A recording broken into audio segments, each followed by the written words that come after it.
8 minutes past the hour. Welcome into the kickoff hour here on the Rick and Bubba Show. If you're listening live, we start a brand new week together. It is this Monday, and we're ready and fired up. Even though we had college football this past weekend, this is the official start, and we're pumped. It is here, and we welcome the opportunity to look at the game schedule and what all we got ahead of us this coming week. So we got that. We know the wheel of meat could spin. That's on the table. We got weekend recaps, which there's a lot of them, plus your phone calls at 866-WE-BE-BIG. As this past weekend, looking back at it, we had RBU, that's Rick and Bubba University, the podcast.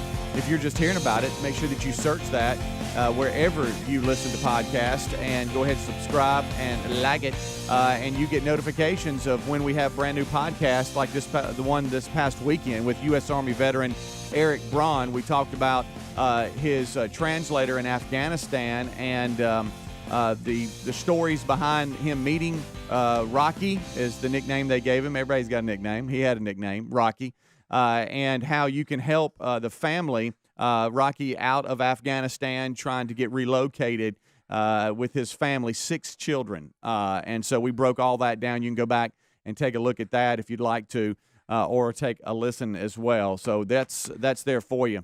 All right, well, let's bring them in. Let's see who all. Oh, look at there. There's Eddie Van Adler. He's got TV live in HD. And over to my right is Mr. Greg Burgess and Michael Helms. What's up, boys? How are y'all? Gentlemen. Y'all good? I'm just sitting here, which I love to do. I mean, I hate hurricanes come ashore. I hate that. But when they do, at least I get to watch reporters getting blown down the street. Yeah. I don't know why. This guy here, he keeps getting in the camera. He keeps blowing him past the building. Yeah. Especially in New Orleans, they get between these buildings where it's just got these gusts, and they're all trying to stand up. And this guy here, he goes out and his feet start sliding. Yeah, sliding him down the road. I think I saw over 1 million without power. New Orleans doesn't have power. I'm talking. They don't even know truly how bad it is until the sun comes up. Yeah, they can't go out and check it. And unfortunately, still roaring. It looks like it's going to be an historic hurricane for sure. And a lot of the southeast will be hit with remnants of Ida as it comes through. Now a tropical storm, but still packing a lot of wind. And now you got all these spin-off tornadoes and everything else. So just make sure that you're paying attention to your local affiliate, as they will keep you updated on that. But I watched a lot of it, just having family down there. You just kind of, you got your eye on it, just to see how it goes and what's going on, and talk to some of them, just taking you got to be prepared, and then you try to figure out, do I leave? Do I not leave? What do I do? Oh, I know. And it's just a tough decision, but we'll update, probably talk with Spann today and get an update for the rest of the Southeast as it comes through now, Mississippi, and it'll clip Alabama into Tennessee, and then I'll see it goes all the way through the Northeast. Yeah. So a lot of people will be impacted by this. So how was y'all's weekend? Good? Good weekend. Very busy weekend, I know. We got a lot of updates. Friday, we had Helmsy let us all know that he was taking Braden over to the Braves game for his 16th birthday. Had a couple of friends headed over for a dude trip, and you Marcoed us a little bit. Looked like you had a blast. It was a good day. It was a weekend that was full of highs and lows, but we'll stick to the highs today. We'll get to the lows at some other point. But it was Saturday was fantastic, and the only thing that didn't work out was the Braves lost. Yeah, but they did win the series, so we're okay with that. It's not like.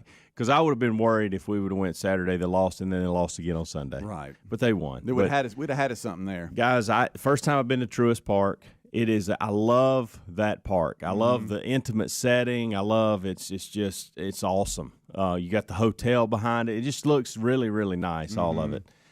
The weather couldn't have – I felt like – you know how things are going so well? Things that during the day you think, okay, well, we'll have a flat tire on the way home. There's no way it can be a perfect day. Right. And it was just one of those deals where picked his buddies up, we go. The travel was awesome. Waze, by the way, took me – I thought it was telling me wrong.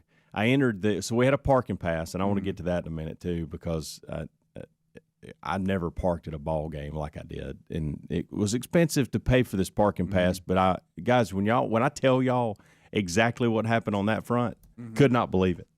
worth every penny. Okay. Good. So I'm going through this neighborhood and all this, and all of a sudden, boom, there's the park. And I'm like, oh, okay, we're here. And so that went well. The game was good. The Braves were, even though they got beat 5-0, I think, they were never out of it. Like the only time, I guess when they ended the 8th inning, I was like, okay, it's over. You know, it's just a matter of getting a couple more outs here, and it's done. We had a breeze where we sat. It was the sun. Nice. The sun sat behind us, so sun was never an issue for us. Well And played. can I please say this? That sounds good. Well played, Helms. It was complete luck on my part. I didn't know where the sun set No, in because Truist you hadn't Park. been Well, there, you did get lucky. I just then. bought tickets and thought they were pretty decent seats. And guys, they were awesome seats. And like I said, there was a little breeze. I bet it was probably like 78 to 82 degrees. The baseball was good. Just the whole, we got there in plenty of time to watch batting practice, and just the kids loved it. Of course, we got home at midnight. But when you're a couple hours away, the event ends at 10. That's what That's happens. what's going to happen. Yep. But so I never been there, didn't know anything about the park. So I told the kids, I said, look, I'm going to buy a park. I'm not one of these guys that likes to buy parking passes, because I feel like, well, goodness, you can park anywhere. But I didn't know where I was at. Didn't know anything about anything. I just didn't. So I grabbed this parking pass and I put in, it gives you on the phone, you know, what the address is. So I just entered it on Waze. Guys, I pulled directly up. I'm not making this up, okay? I pull, and I'm almost embarrassed. I'm embarrassed by it that I would even do something like this, okay? I pull up to the stadium. The guy stops me. We get out of the car. I hand him my key. He goes and parks it. Wow. I had bought some kind of valet deal I didn't even know I bought. Did you let a tip on him? Huh? Yeah. And so I don't think Dansby Swanson had a better park than I There had you Saturday go. night.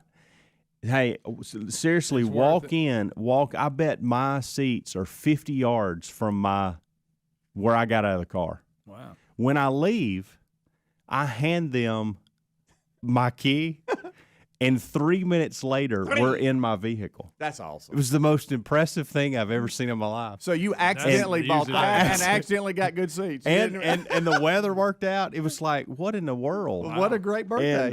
And Braden was like, we've never done this before. And I'm like, buddy, I don't know. I don't even know what's going on. Like, I don't. and one so of the, you didn't even attempt to play it off. You were just like, I don't know what's happening Because either. the other two boys were like, Mr. Helms, this is awesome. Like, how did you do this? And I'm like, I don't even know. I just bought the first parking pass I found.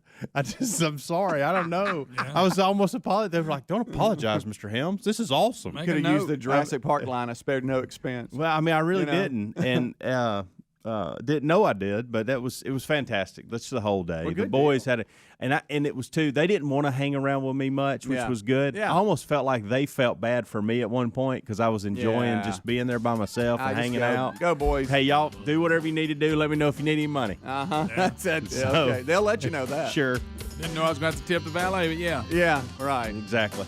Didn't count on that. Didn't count on that at all. Yeah.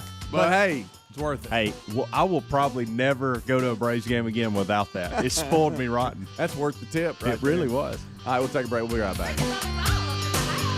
Rick and Bubba, Rick and Bubba.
22 minutes past the hour. It's the kickoff hour. We start a brand new week together, and we thank you for being with us. On the kickoff hour, we do exactly what it says. We kick things off, and then Rick and Bubba join us for the main show, top of next hour. And we look forward to spending another week with you. RickandBubba.com is our website, RickandBubba.com, spell out and, for all the information about the show. The store is there for you, all the social links on the homepage there too, where you can follow staff members as well as the show and all the social media there. And upcoming events. The O'Reilly Auto Parts upcoming events has in detail where you can see the staff, where Rick might be speaking. So that's all there at RickandBubba.com. Okay, if you just missed us, we are kind of recapping this past weekend. We know Hurricane Ida is out there and going to hit a lot of the Rick and Bubba markets. Make sure that you're paying attention to what's going on. And, your local affiliate will update you on exactly what's happening there. We look forward to talking to Spann today. Maybe he can update us as well. But that's happening. Over 1 million without power, and it's affected. Went into Louisiana as a 4. And stayed. I think slow movers. At one point last night, it was still a 2. Yeah. And it been on land all day. Oh gosh, it won't get on out of there. So there's an update for you coming a little bit later in the show today. All right, so we Helmsy took Braden to Atlanta for the Braves game for his 16th birthday. Took a couple of buddies. He was recapping that he spared no expense. He bought an orange ticket, which was $100. Got him right to the stadium, valet parking. Didn't know I was doing any of that. I mean, Dad for the win. Yeah. I was simply trying to find the best parking spot, being in a new place, closest on the same side of the stadium, and that was the only option I had.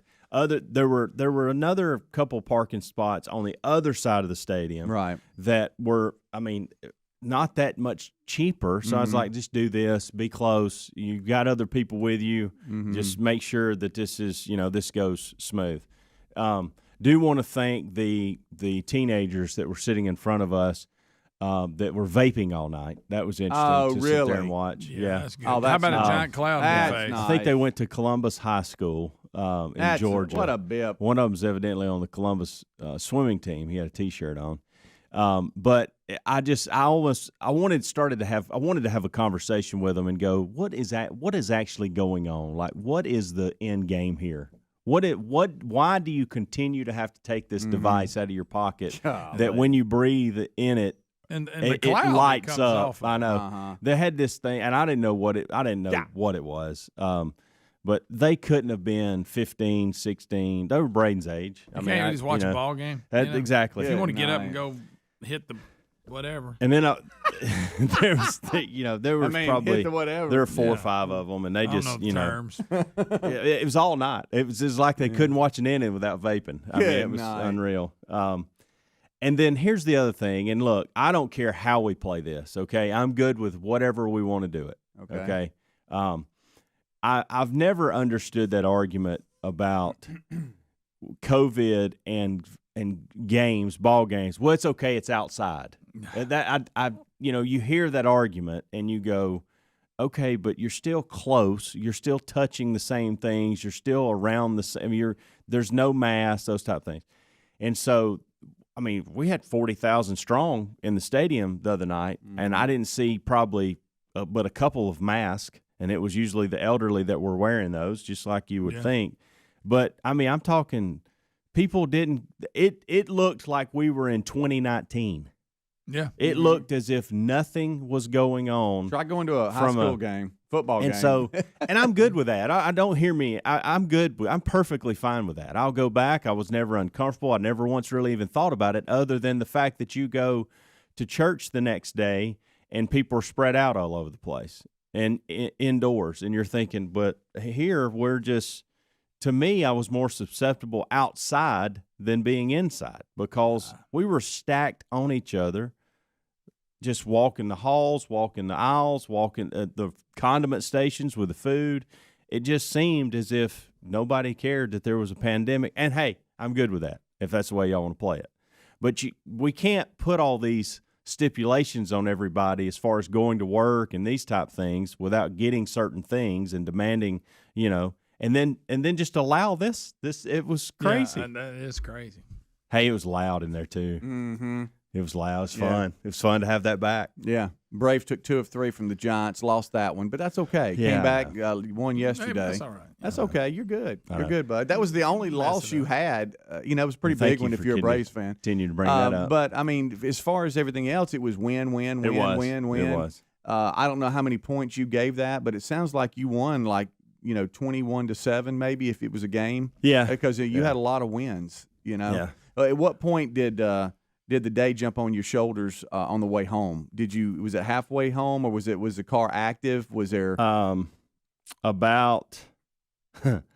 about Aniston? Oh, okay, Yeah. you made it there. Yeah. All Ain't right, bad. that's okay. And It's that's about halfway for those of you around the country. Listen, you got it Aniston. whooped at that point. I And make then- that drive twice a day. And Yeah, then, yeah. then when I got to Moody, my mood changed again. I was like, okay, I'm close. I'm getting there. Okay, I'm close. good, You good. get that second win.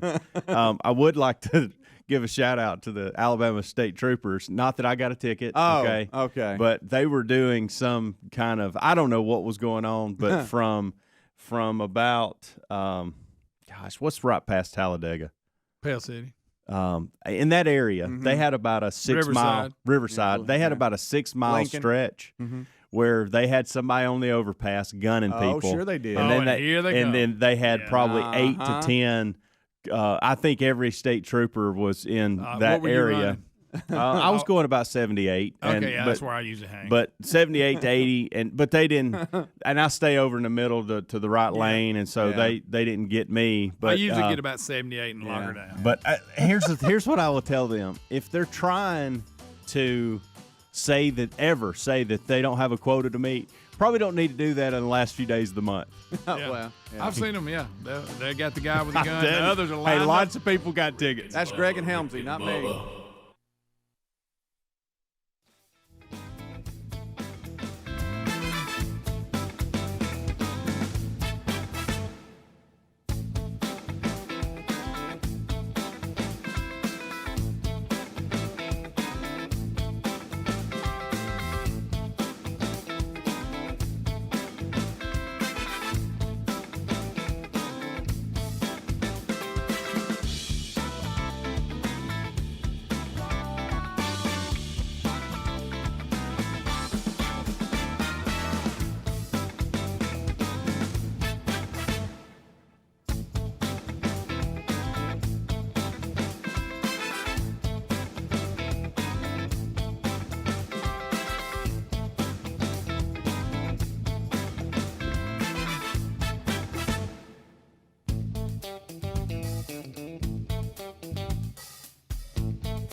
Pass the gravy, please. Rick and Bubba. Ooh, it brings me to my knees. Rick and Bubba. I can't start another Rick and Bubba. day without 25 a minutes brother. until top of the hour. Thank you so much for tuning into the kickoff hour here on the Rick and Bubba Show.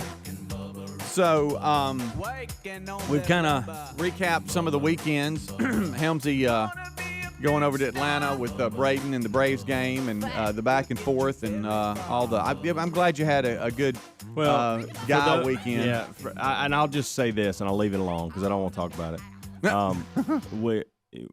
When you think things are just perfect, things will go wrong on you too. Oh, so of course. we had some. You talking about life? Yeah, so we had some things go on yesterday that not ready to talk about at this point, but. It wasn't all gravy this weekend. It was there were some things that happened with our dog that we'll discuss at some point later on. But That goes back to the T-shirt we have. You think you could have something? Yeah, You yeah, thought you could have yeah. you a good weekend. I know. So speaking of dogs, Yeah, how about Greg that? sends us a Marco Polo, which I got to be honest with you, surprised me.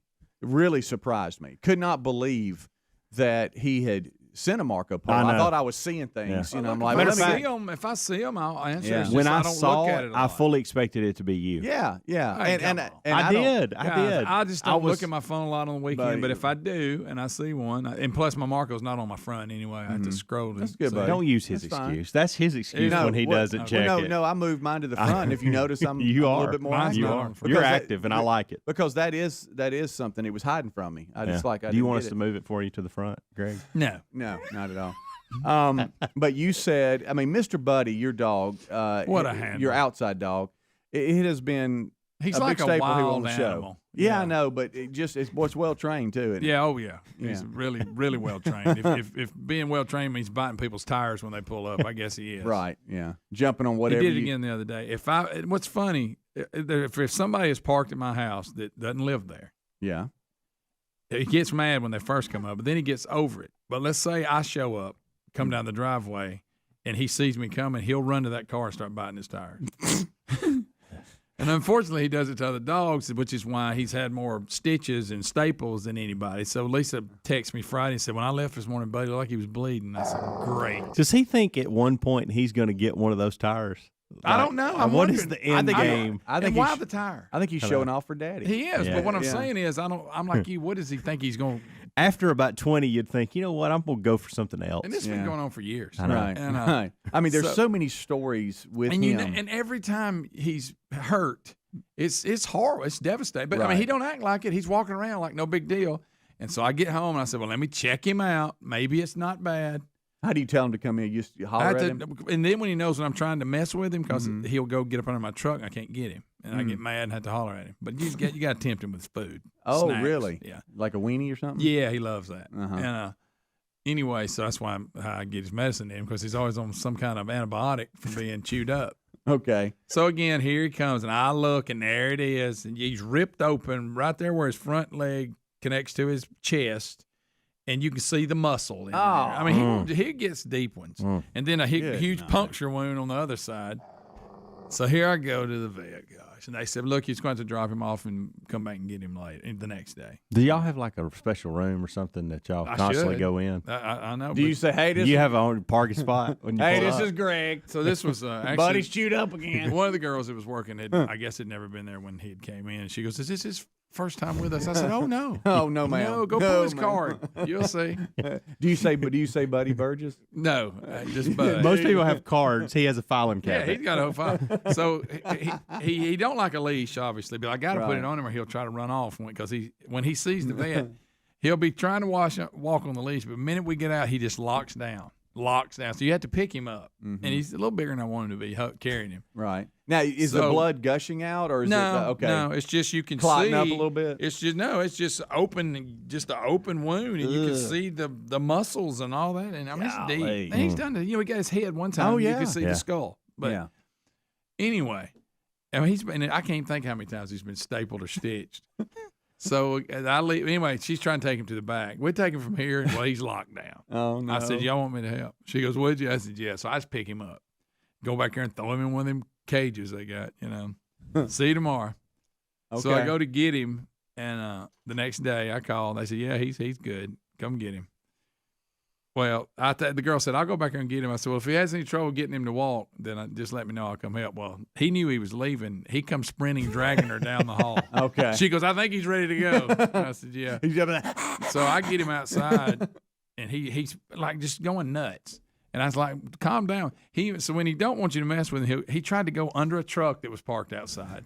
Tried to get under there, and that's when and I'm like, I'm just yanking him. So I had to pick him up again. How you talking to it? Oh, I'm not happy. What do you like? I'm Buddy. What are you saying? Damn it. You are. Okay. When he was trying to go under that truck, I mean, that's what I was saying. Watch what you ask for. And, so I get him in the truck, and now he gets in the back seat, and he's in the floorboard, and and all of a sudden, while I'm driving down the road, all of a sudden I hear, he's rolled the window down, He's and it's rolled hanging it down. out the window. And I thought we fixing to jump, so I had to roll the window up on him and lock him out. Because y'all remember years ago, my dog baby girl locked me out of the car at the Yeah. vet. Yeah, I I'd do put her in remember there, that. and the key was in the console, and Right. she hit the button, and I had to call the police. Right. So, but these things, but yeah, I thought. And then you went. Yeah. So I get him home finally, and then I got to get all the hair out of my vehicle. And Did they give him stitches, I staples? gave him what? staples, and they're gone. There's like two Already? left. Yes, there's like two left, and they're holding kinda. I'm just gonna see if they'll hold. You're going to take him back. aren't you? I'm trying to avoid that. I'm looking just to see if them two will hold it close enough. So that's all. It's gonna be so- a scar, but I don't care about that. And I mean, everything they've done has come off. What I mean- they had probably about 5 or 6 staples, and there's 2 left. And because he's so rambunctious, they just but come it's out. not that he can't reach them. You know when they put that cone on them. Yeah. Which I don't know what he would do with that. But he can't reach them to lick them or mess with them. But where they're at, he runs. You know, he runs and he goes through the woods. And she, this is what she told me. She goes, yeah, now bring him back in 10 days. Now he don't need to get it wet. And I'm like, okay. Well, there's a ditch in front of the house, and when we have rain, it fills up. And you know what he does? He gets in it. Loves the water. So I look, he was already in it. I'm just going to give him all of his medicine, hope he don't get infected. Because he's got 2 staples left. That's it. And he's been jumping in the water. So you're going to have to go back. Nah, I think he can handle it. If he can handle but see it. if it'll go ahead and it's going to be a bad scar, but so what? He's got a lot of those. But if them 2 staples will hang it, and I give him all of his antibiotics, he's got a bunch of medicine. He should be all right. Greg. I had to take him back, and I'm dreading it. You are. You're going to have to take him back. Well, he It's an knows. It's ordeal. like he knows. It's an ordeal when you get him in the truck. You don't like it. How much for the vet to make a house call? Do they do that I there? don't know. I mean, Huh? you know, they come work on people's cows. And That's what I'm stuff. saying. I wonder if I hey, could get if you're out here, Say, look, if checking you're working on somebody else's cows while you're out here. So. Yeah, they got little shows about that. Vets that make house calls. Maybe they just swing on by and staple up Buddy and. Well, I don't know. I'll check him. I keep checking if them 2 still hang in there. I guess I'll go with that. But maybe. But I'm gonna go ahead and say this: 10 days from now, I'm not gonna have to take him back because they're gonna be completely out by then. Now, for those of you that would think, Buddy is not a leash dog. Buddy is not a fence dog. Buddy's not an underground fence dog. Free range. Not a house dog. He's a free ranging. Think of farmland and just neighbors, and they just all run around, and that's how he gets in the fight. And we got have you him figured out neutered. Have you figured out who he I gets don't in know a who fight got with him all the this time? time. I So it don't wasn't a know. coyote. It was At least- another yeah, dog. well, at least I saw the dog when she left. He's from across the road somewhere. She said he was like chasing her, charging her car. But But again, he, he'll be all right. He just, what are you gonna do? I can't put him up. He just roams. That's what he does. I mean, he'd be miserable if you put him up. I'm supposed to put him up for 10 days so he don't get in the water. That ain't gonna happen. Who would do that? He's got the good. Him and Marty comes over, and Marty runs with him. Marty's not violent like Buddy though. Mm-hmm. He Marty don't- doesn't. Does he stay out of it? a Yeah, little bit? he's a little more wise. He Yeah. seems to be. And What do you think caused it? What do you think caused I have the no fight? idea. Just because You think the dog? You think the dog came over in. onto your property? You think? Yeah, but Buddy's probably at the end of the drive because I've never seen that dog at my house. He's never come that far up. Buddy probably was over. He gets out in the road sometimes when I leave in the mornings, and they. Well, he's got to chase the truck. And then there's other free range dogs, and they all decide to show up too. It's it's like Thunderdome out there. It's pretty good. But Buddy, 5 to 6 staples, 2 left. Yeah, And can you start to see? Is the wound back open a all the little way? bit, not like it was.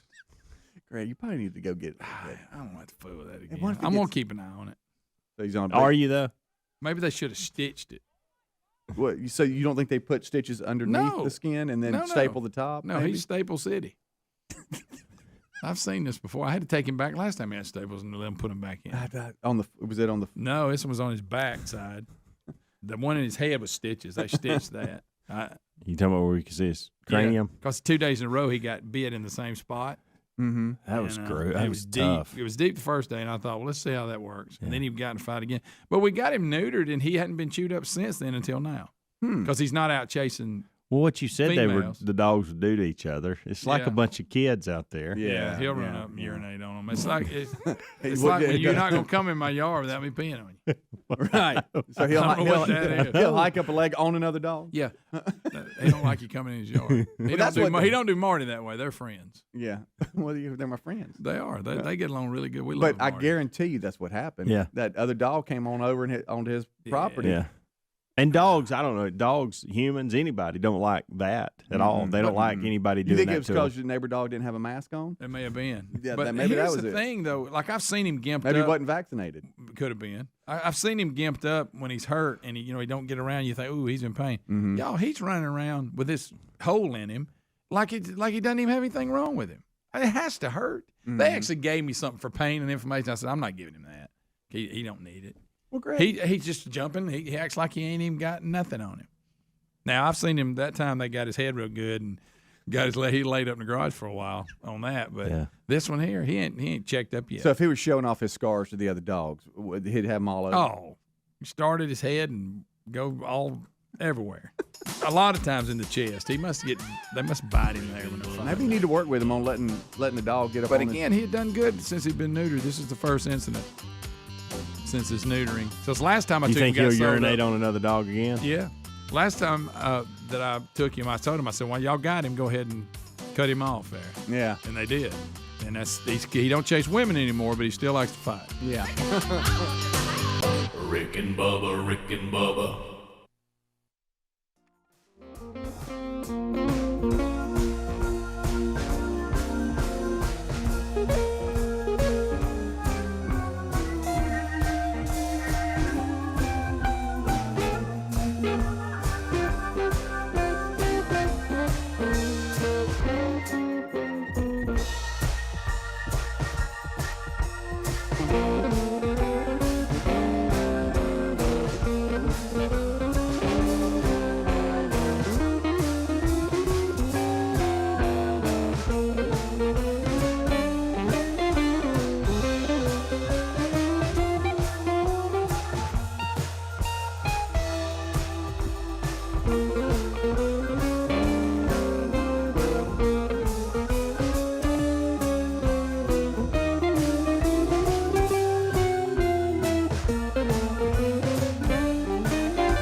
the gravy, please. Rick and Bubba, Rick and Bubba. Ooh, it brings me to my knees. Rick and Bubba, Rick and Bubba. I can't start another Rick and Bubba, Rick and Bubba. day without 'em, brother. Rick and Bubba, Rick and Bubba. Ooh, there is no other Rick and Bubba, Rick and Bubba. waking on their blubber. Rick and Bubba, Rick and Bubba. Gonna be a big star. We got 8 minutes until top of the hour. Thank you so much for tuning in to the Rick and Bubba Show's Kickoff Hour. This portion of the show brought to you by LinkedIn.com/Bubba. If you have a small business, maybe you're an owner, you're a manager, you're looking to hire the right person to grow your company, to manage your company. It's tough finding those employees. Believe me, right now, we're hearing a lot of stories about finding good employees and how hard it is. That's why LinkedIn Jobs has made it easier to find and hire the best candidates for your business or whatever you need, the job that's open, and it's for free. Yeah, right now, for free, you can put your first job posting on LinkedIn.com and see if that can't find you the right person for the role that you need to fill at your business. Go to LinkedIn.com/Bubba right now and post your job for free. And as a listener and viewer of this show, again, LinkedIn.com/Bubba, post the job for free. Your first job posting is free at LinkedIn.com/Bubba, RickandBubba.com under the sponsors button. All right, last night, JC comes to me. He's my middle one and says, hey, man, this Jake Paul fight's supposed to be a good one. And I said, really? He goes, yeah, man, if Jake Paul wins, that's going to be crazy. Let me ask you this: so they're brothers. Is this the same one that keeps fighting, or are the brothers rotate? Because they fight pretty quick between fights. Yeah. You see what I'm saying? Yeah. I don't know. I know Adler might, but Jake Paul was fighting Tyrone Woodley, and Beat him, didn't he? yeah, well, yeah, it was a split Yeah. decision, and he ended up winning, which kept him going for the first time in Jake Paul's short career. He didn't end the fight with a knockout, but yet he won in a split decision. And JC was even going, Dad, if he wins this, that's insane. Because Woodley, I mean, he's a straight up guy, right? I mean, is he retired? Is he still going? Woodley come back for this? I'm not sure. Anyway, Woodley came into the fight having lost 4 consecutive UFC fights. That's what it is. He's a former welterweight champion and entered his first boxing match and held his own for the first time in the ring. So it's a little different than what he's used to. But are you surprised that Jake Paul won at all, Adler? I don't know, man. I didn't buy it. I didn't watch it. I've kind of just been catching up on Twitter here this morning and stuff. It is nice to see finally one of his fights seem like a legit fight. I'm talking about the Paul brothers here. Yeah. The earlier fights that they've done seem kind of set up or just between YouTubers or whatever. Right. The last fight was Logan Paul versus Mayweather. And everybody's saying Mayweather just went easy on him. It was a wrestling match. I remember that. They were saying, look, he could have, And so, these brothers are creating tons of hype for boxing, and who's the better? They're the new boxing stars. They're the new stars of the sport of boxing. Is that not crazy to hear? That's crazy. Yeah, you got Canelo, who's like an actual legit boxer, and then the Paul brothers. And then like Fury I say, are they flopping? Is it the same one fighting? So Logan and they both fight. Both brothers fight. Yeah, but Logan, And which one's better, do you think? Logan Paul fought Mayweather fight and each Jake. other. Jake Paul. They do need. That's coming. That's coming, buddy. Yeah. The feud is coming. Yeah. That is Just it. wait Yeah, to what this money they get thrown at. Yeah, the money, buddy. They are making some money doing this too. But I guess after that last fight, you'd have to say the younger one, Jake Paul, last night, who fought Tyron Woodley, is the better boxer. He went the distance with him. Yeah. Some people are saying that Tyron was kind of going easy on a Disney Channel actor that was very tired. Right. I saw that tweet. I didn't Okay. watch the fight, so I can't say. But Yeah. at least this went the distance. At least some punches were thrown, and it looked semi-legitimate. Now, Tyron Woodley, he's not a boxer. He's not a guy that stands and boxes. He always had the threat of the wrestling takedown when he was in the UFC, and you can't do that in boxing. You can't shoot for a takedown. I got you. So, but Tyron Woodley has some crazy one-punch power, and that I was hoping that would happen.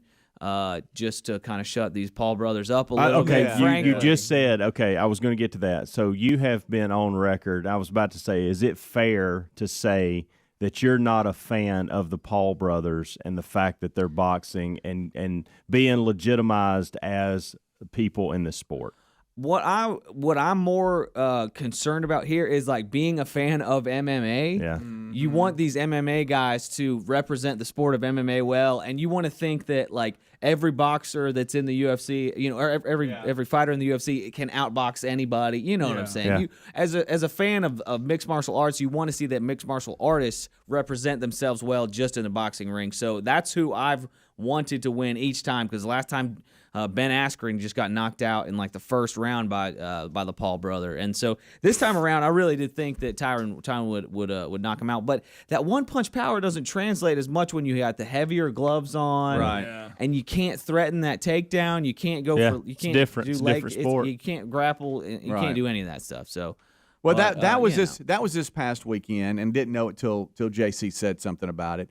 I turned on the TV, had no idea Daytona was on, had no idea, and saw some of that. They Then piled 'em up. for some silly reason, I knew we had football this past weekend. Talking I about turned week on, 0? I turned on the tube Saturday, and I see Nebraska and Illinois, and did not realize Bielema was at Illinois. I didn't either. They had Yeah, no I didn't idea. either. I didn't Had either. no idea. I But saw they- a big giant orange shirt. Yeah. Looked like Kool-Aid man. So, standing there. Illinois beats them 30-22. We were getting ready to go to the Braves game, and I just flipped it over to ESPN, and College Game Day was on. Yes. And yes. so I was like, oh, goodness gracious. Well, then they were picking games like Ohio State and Minnesota, Yeah. and then Michigan State and Northwestern. And I thought, why are we picking these games? Yeah.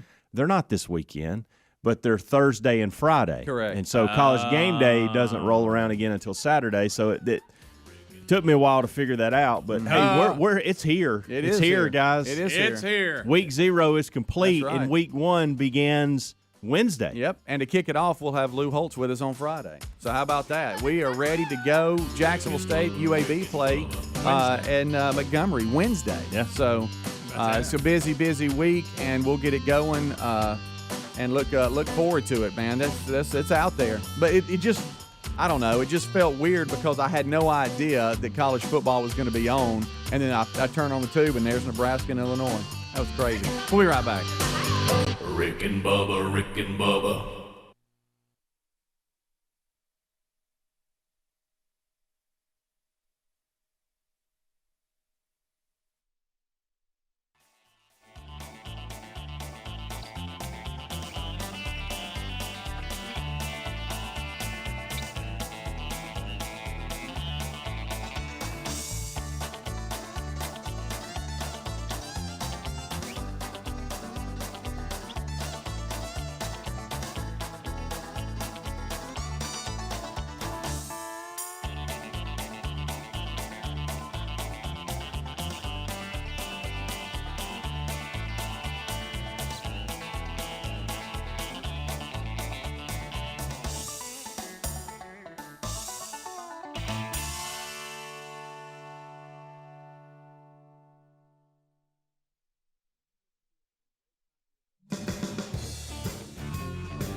the gravy, please. Rick and Bubba, Rick and Bubba. Ooh, it brings me to my knees. Rick and Bubba, Rick and Bubba. I can't start another. Rick and Bubba, Rick and Bubba. Day without 'em, brother. Rick and Bubba. 6 minutes past the hour.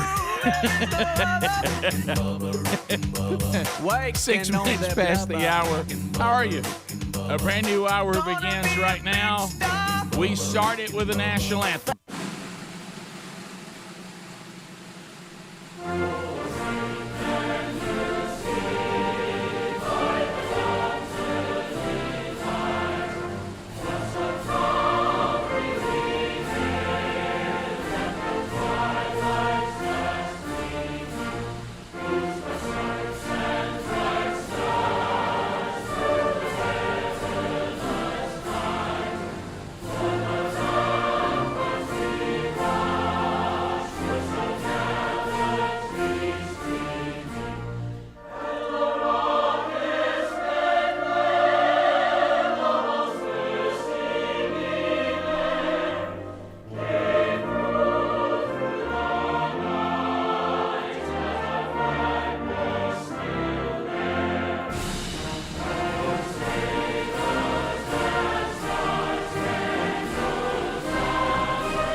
It is 8 minutes and some change past the hour. Rick and Bubba's show as we are prepared to go forward, and we look forward to catching up with you. Much has happened since the last time we were together, and you can say that at any time. So we'll recap the weekend. We'll talk about updates of the stories that were out there. Another edition of Rick and Bubba University, the podcast, dropped over the weekend, if you haven't grabbed that yet. Speedy, the real Greg Burgess, Helmsy, Eddie Man Adler, the gang is all here as we move forward. Let's bring him in, the pride of Cedar Springs, Alabama. Most of you probably know him best as the silver-tongued one, the man with the golden voice, professional lunch eaters, man of the year, the inventor of pizza and a cup, Shakespeare's worst nightmare, and the master of the King's English. Ladies and gentlemen, put your hands together for Bill Bubba Bussey!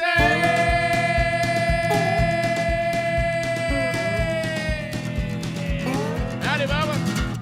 How are you, Rick Burgess? Friends, neighbors, associates everywhere.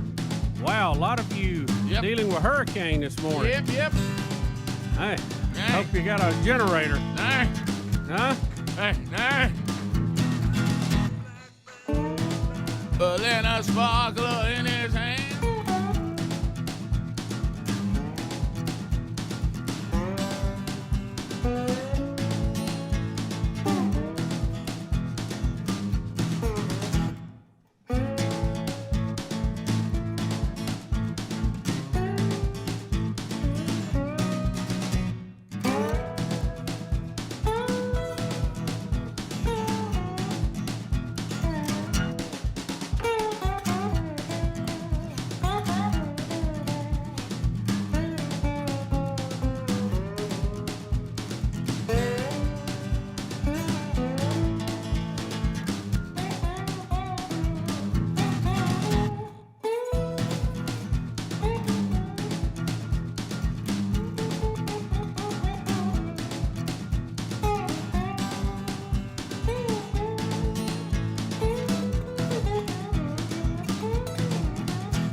Yeah. There it is. Yeah, so we'll try to get with Spann and get an update. I'm not sure we're going to know much other than. It's bad in Louisiana and parts of Mississippi. Still a lot of spinoff storms coming from that.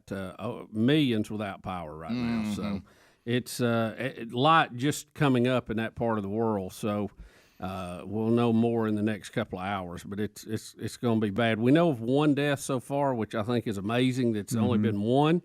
But the damage is going to be very widespread. I saw where one of the mayors in Louisiana, and I can't remember which city it was, said that the levees there did not hold. So this may be similar to Katrina type damage. I'm not sure. Yeah, it's going to be ugly. It's awful. I've heard they've already put out a request based on what they've seen in Afghanistan. Could someone else help us other than the Biden administration? We'll see. The private sector will always do a better job. The footage we were just showing on TV that Allie was showing was the roof of a hospital that just got blown off. There's all kinds of footage coming out now. And it's even magnified, some of this, because they do have a lot of patients and folks in that area who are in the hospital with COVID, and a lot of people on ventilators. Got to have power for that to run.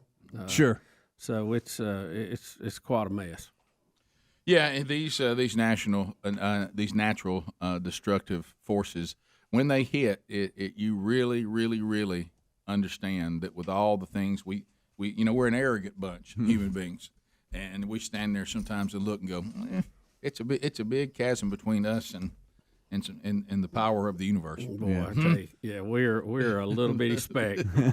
I mean, in our conference, we can be pretty impressive. Yeah, we've come up with some pretty cool things. But I think we forget that there's a conference we're not in. We're not even close. No. When you could win a game. When you see a hurricane like this from space, and there were several pictures from the International Space Station, which is amazing to me that it can fly over it, a few hundred miles up above it, and it's just peaceful. But down on the ground, it's just such destruction, and you see how big that thing is. It's just amazing. Well, the problem you have, and Spann was talking about this at the end of the week, is it can just change so quick. I know everybody talks about hurricanes. Well, hurricanes, you can see them coming. That's true, but even like yesterday, but their intensity can change real quick, and you can think, well, I think I'm okay. Looks like it's going to come ashore about a 2. And then before you know it, it comes ashore at a 4, and you're like, well, a 4, I wasn't counting on that. I made some decisions based on the 2. I didn't make a. Yeah. I would have made different decisions on the 4. And I gotta call. It's all pretty scary. It is, but you know what I mean. Yeah, oh yeah. The folks, especially if you're somebody that deals with them a lot. The folks that fly through these hurricanes to get wind speeds and all, it's unbelievable. And somebody that did that predicted, hey, this is going to turn into a 4, and at the time it was a 1, and it was like, wow, that's a pretty big prediction. And then we all go to bed, it's a 2, and wake up and it's a 4, and they're like, well, he nailed that one. Yeah. I think it came in between Morgan City and New Orleans, and was pretty dead on the forecasting as far as where it would go in at. Yeah, most people are trying to get away. When you say I'm going to take an airplane and I'm going to go through this thing and get all the readings we need. What about the first time they did it? I'll tell you what I think we can do. Yeah. I think we can fly in this. Here's what I'm thinking we can do. And they came out and went, woo. Who do they choose to do it? You go first. I tell you where your problem is that climb to get up above it. Oh, man. Oh. So we're just going to stay above it? No, we're going through it. Through it. Got to get in that light, them readings. The only way I can see is to get up above it. And I got to get in there for a minute. Wow. We'll be back. 15 minutes past the hour. We'll unpack, talk to you today when the Rick and Bubba show continues.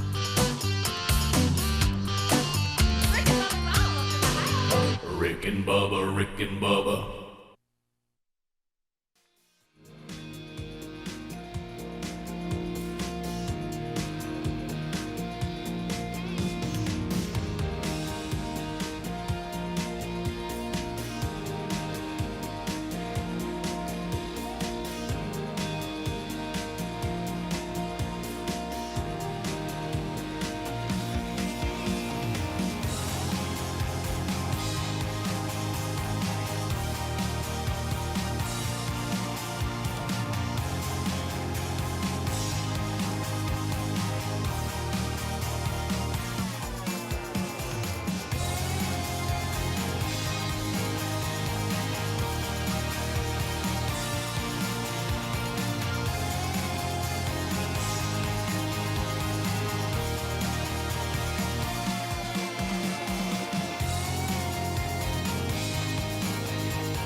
It is 21 minutes past the hour of the Rick and Bubba Show, 866 We Be Big. So when it comes to Hurricane Ida, we will certainly, if you want to talk about it beforehand, we can, but we are going to be talking with Spann first segment next hour.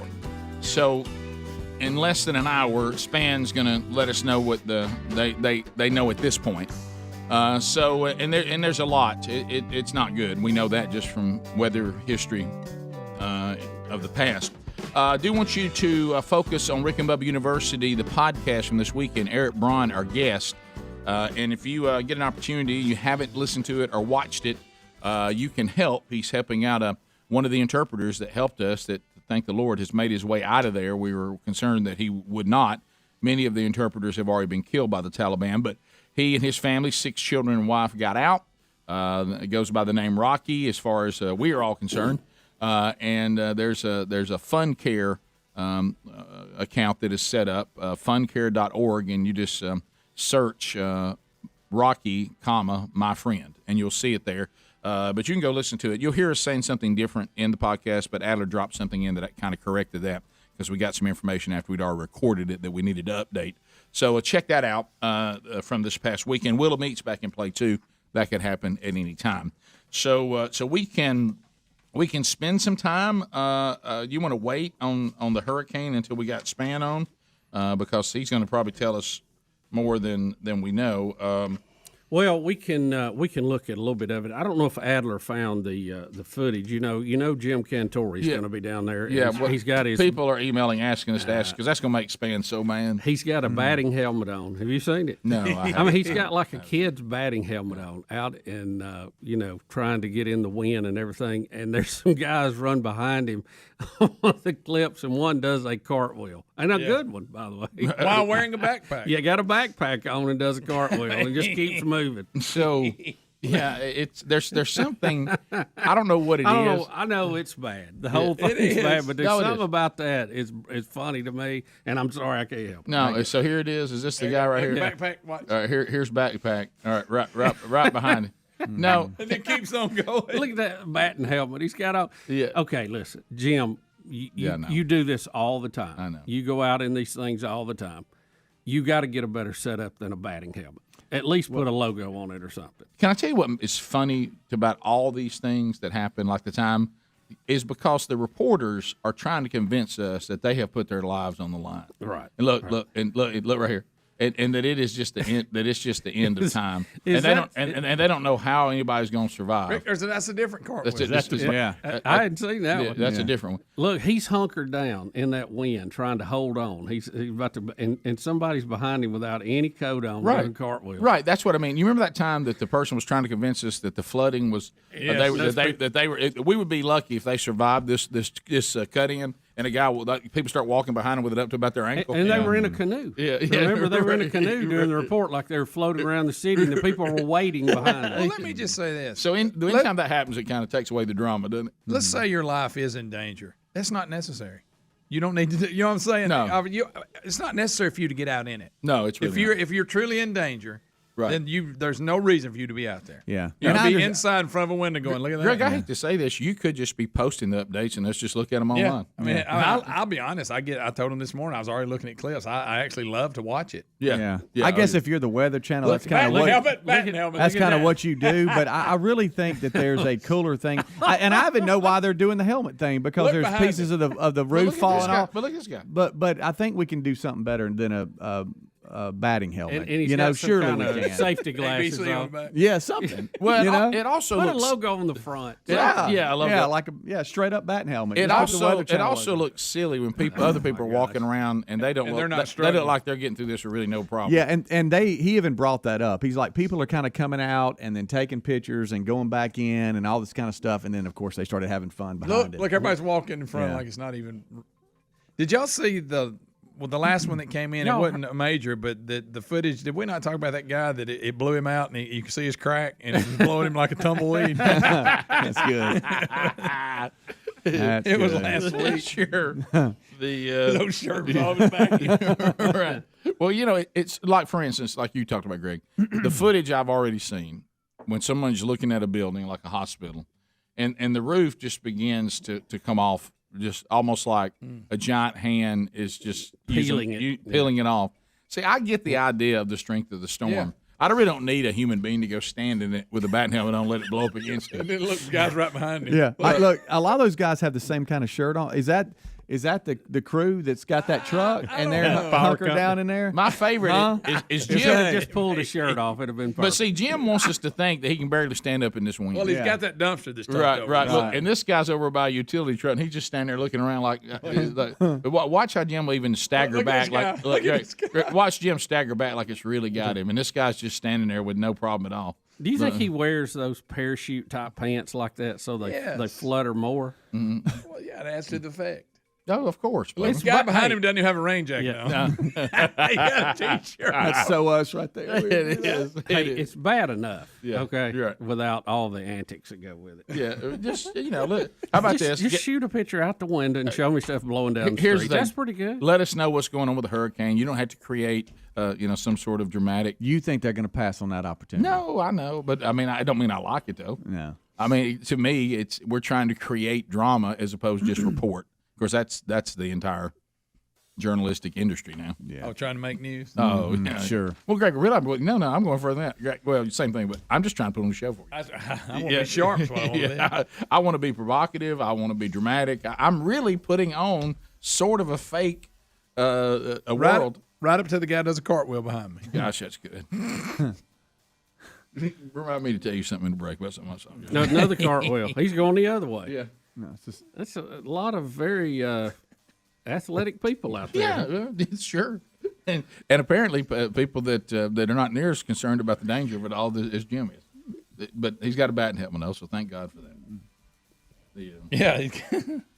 Can we get him something cooler? I'm with you. I mean, it's Well, look, there's got to be something. I understand you need a helmet on, but a batting helmet?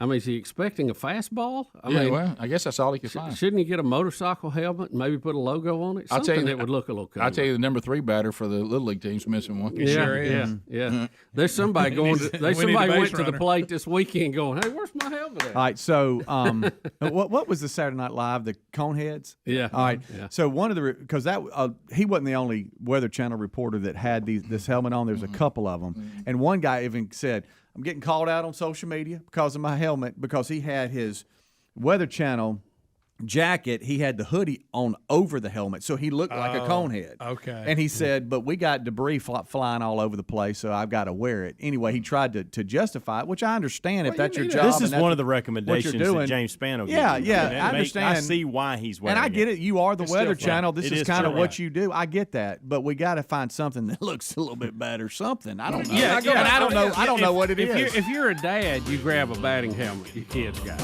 Yeah. I mean, this is what you do. Can't we beat that? Yeah, they ought to have something specially made for them that looks maybe What not. is it though? I don't know. the answer. I don't either. That's what I'm asking. Here's an idea. Why are you out there at all? Yeah. Well, no, If it's that dangerous, That's the ultimate point. yeah. If it's that dangerous, give us a camera shot. Stay inside. Absolutely. Bottom of the hour. Rick and Bubba, Rick and Bubba.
35 minutes past the hour, the Rick and Bubba Show.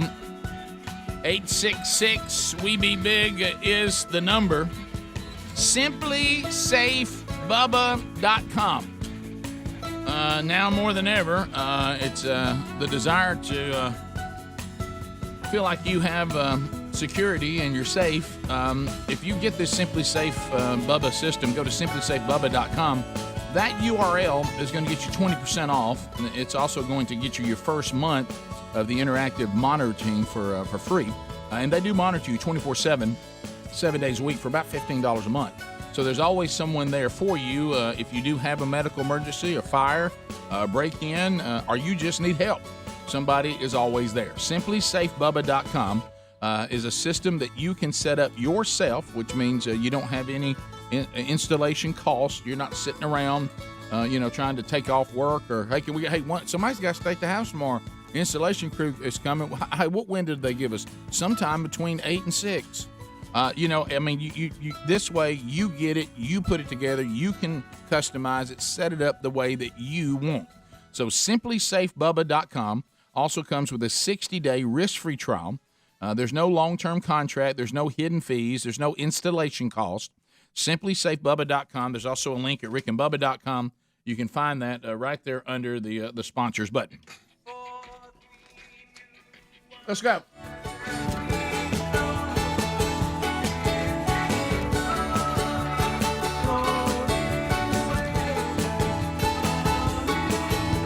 Bubba, there's a space exploration update. Yeah, amongst all this bad news today, some good news. SpaceX had their 23rd successful restocking mission launched this morning, headed to the International Space Station. So all that came off without a hitch this morning, and I think we have audio video here. All right, so what is this? What are they doing?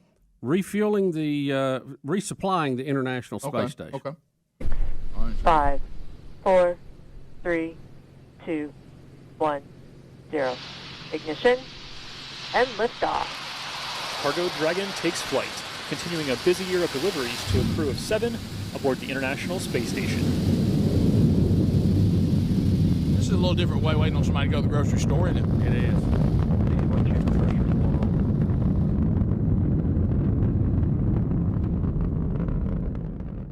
Yonder she Well, goes. that's pretty. Isn't it? It is.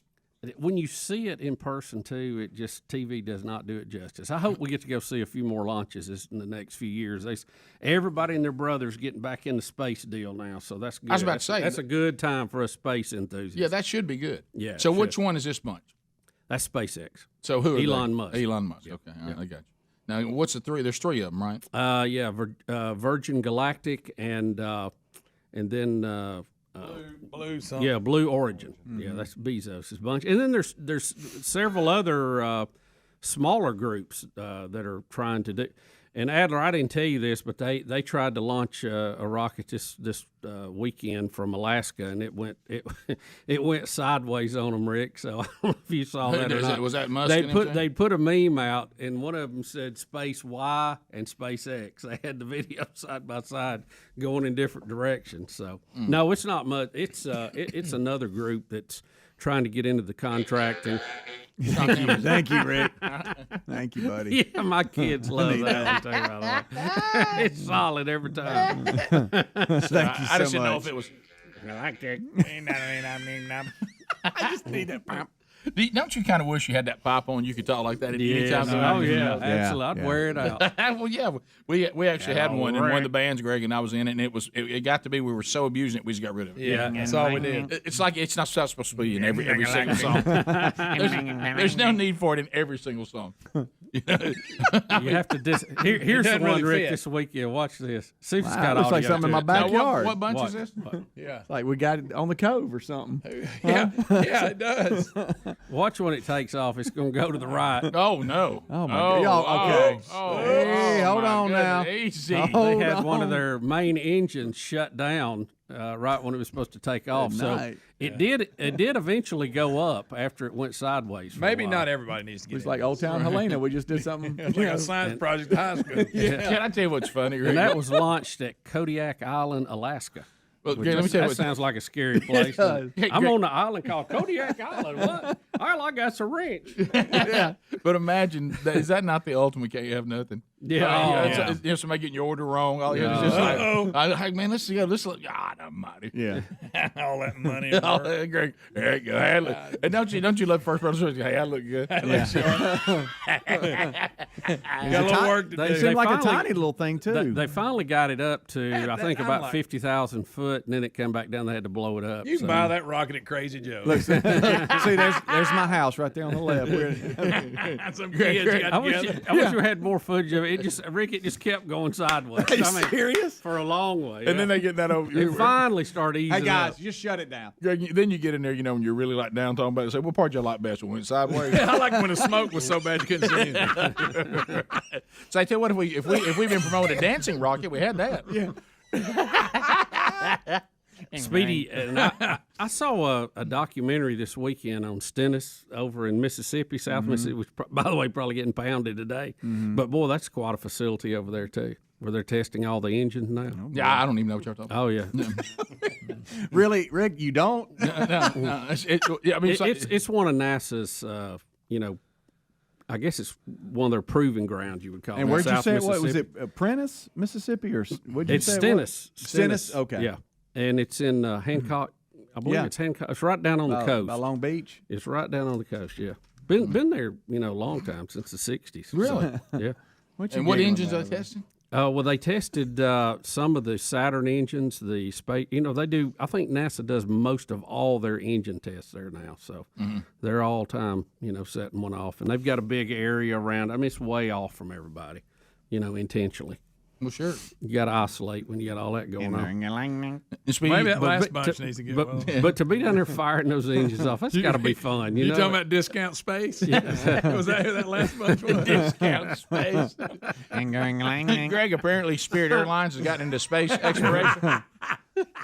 But look, if you like fire, okay, we've all talked about we all like fire. Oh, To see yes. rocket fire, Oh, that's man, it come don't on. get any Kidding better me? than rocket fire. Kidding me?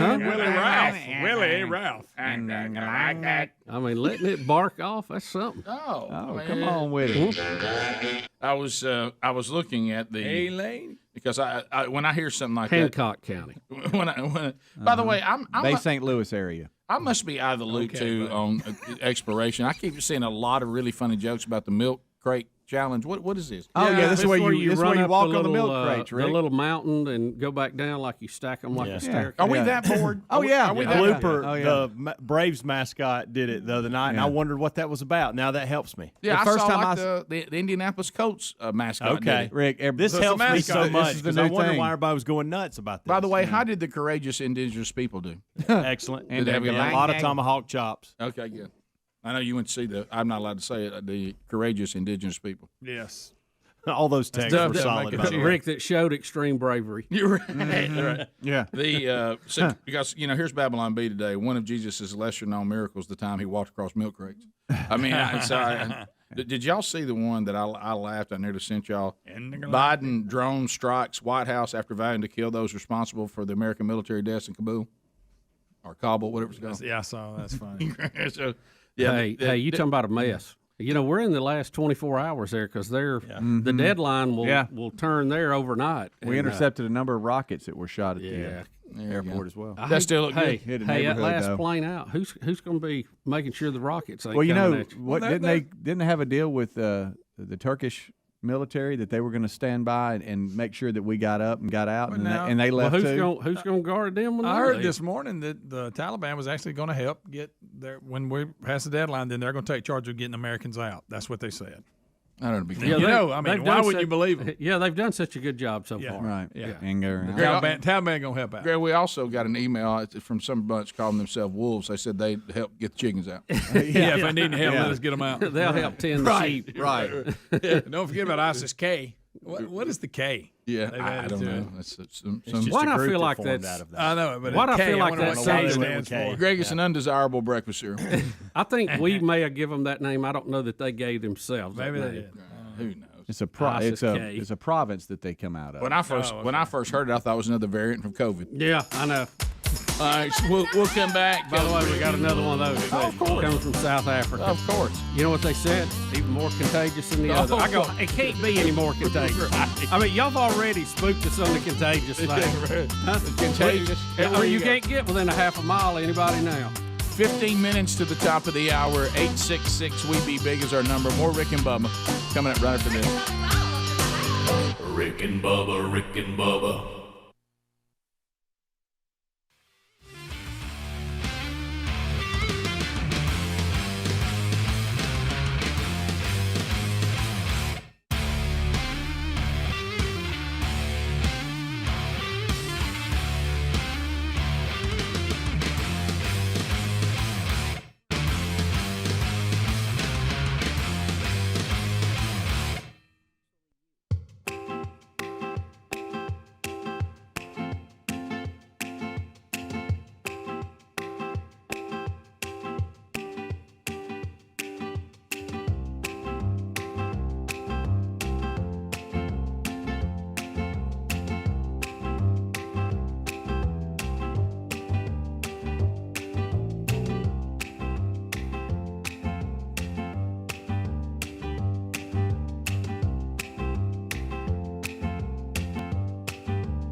10 minutes to the top of the hour of the Rick and Bubba Show. We are back.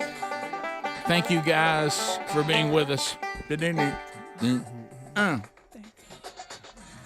right, so we'll get to some of your phone calls before the day is done today. Spann will be with us coming up next hour. Adler videos 1A and B and C and here through make it today. So here is our update with what's going on in Afghanistan. As you guys said, Where to go? President Biden update here.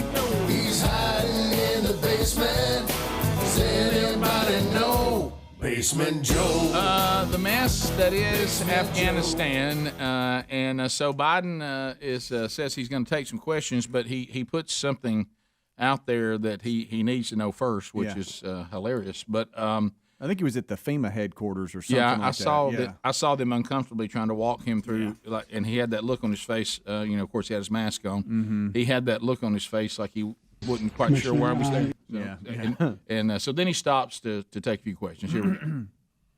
Commissioner, I really think it all works. I'm not supposed to take any questions, but go ahead. Mr. President, on Afghanistan, I'm not going to answer Afghanistan now. can you see if there's still an Okay. acute risk? Okay, so there is Look, he didn't know where to go. President Biden. He didn't know where to go. He just turned his back. I really think it all works. I'm not supposed to take any questions, but go ahead. Mr. President, on Afghanistan, I'm not going to answer Afghanistan now. can you see if there's still an He acute said risk? Afghanistan. Afghanistan. Where's Where's that at? Where's Afghanistan? Is that close to Anniston? All right, listen, guys, listen. He sounds like y'all's old man voice. Listen. He's getting very frail. Listen, if you listen to him in the beginning, everything he says is a slur. And then he can't say Afghanistan. I'm not answering Afghanistan. But here's the thing. He says out loud again, I'm not supposed to take any questions. You know what it is? When you and look, and sadly, if the Lord allows, I will be in this state.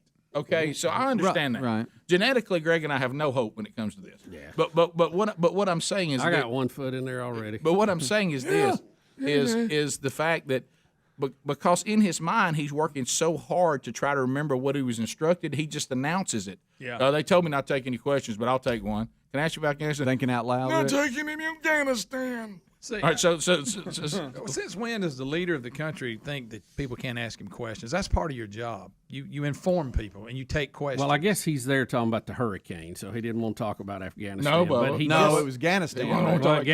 over in Afghanistan. Y'all know that area, but is that close to Anniston? He's walking around carrying the microphone stand. Y'all, he's just getting extremely frail. Yeah. You know, and look, he hadn't been to Delaware in 3 or 4 days. Keep in mind, you know, because he was staying there a lot. Well, there's a lot going on. There's a lot going on. He can't go home. But listen to him. Just listen to the whole presentation. He's mumbling. Listen. Okay, Rick. Commissioner, I really think it all works.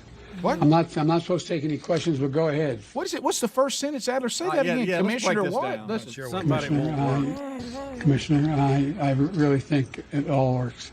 What? I'm not supposed to take any questions, He said, but go Commissioner, ahead. it all works. On Afghanistan, I'm not going to answer Afghanistan now. can you see if there's still Hey, look. Not gonna answer Afghanistan. I think it's a new language, Bidenese. And Have you seen that video? That's Yes, hilarious. yes. That video. I think I haven't can seen resend it. it to the Well, the you one I haven't sent seen to the it, group Bubba. like You 2 haven't weeks seen it? I ago. don't think so. It is.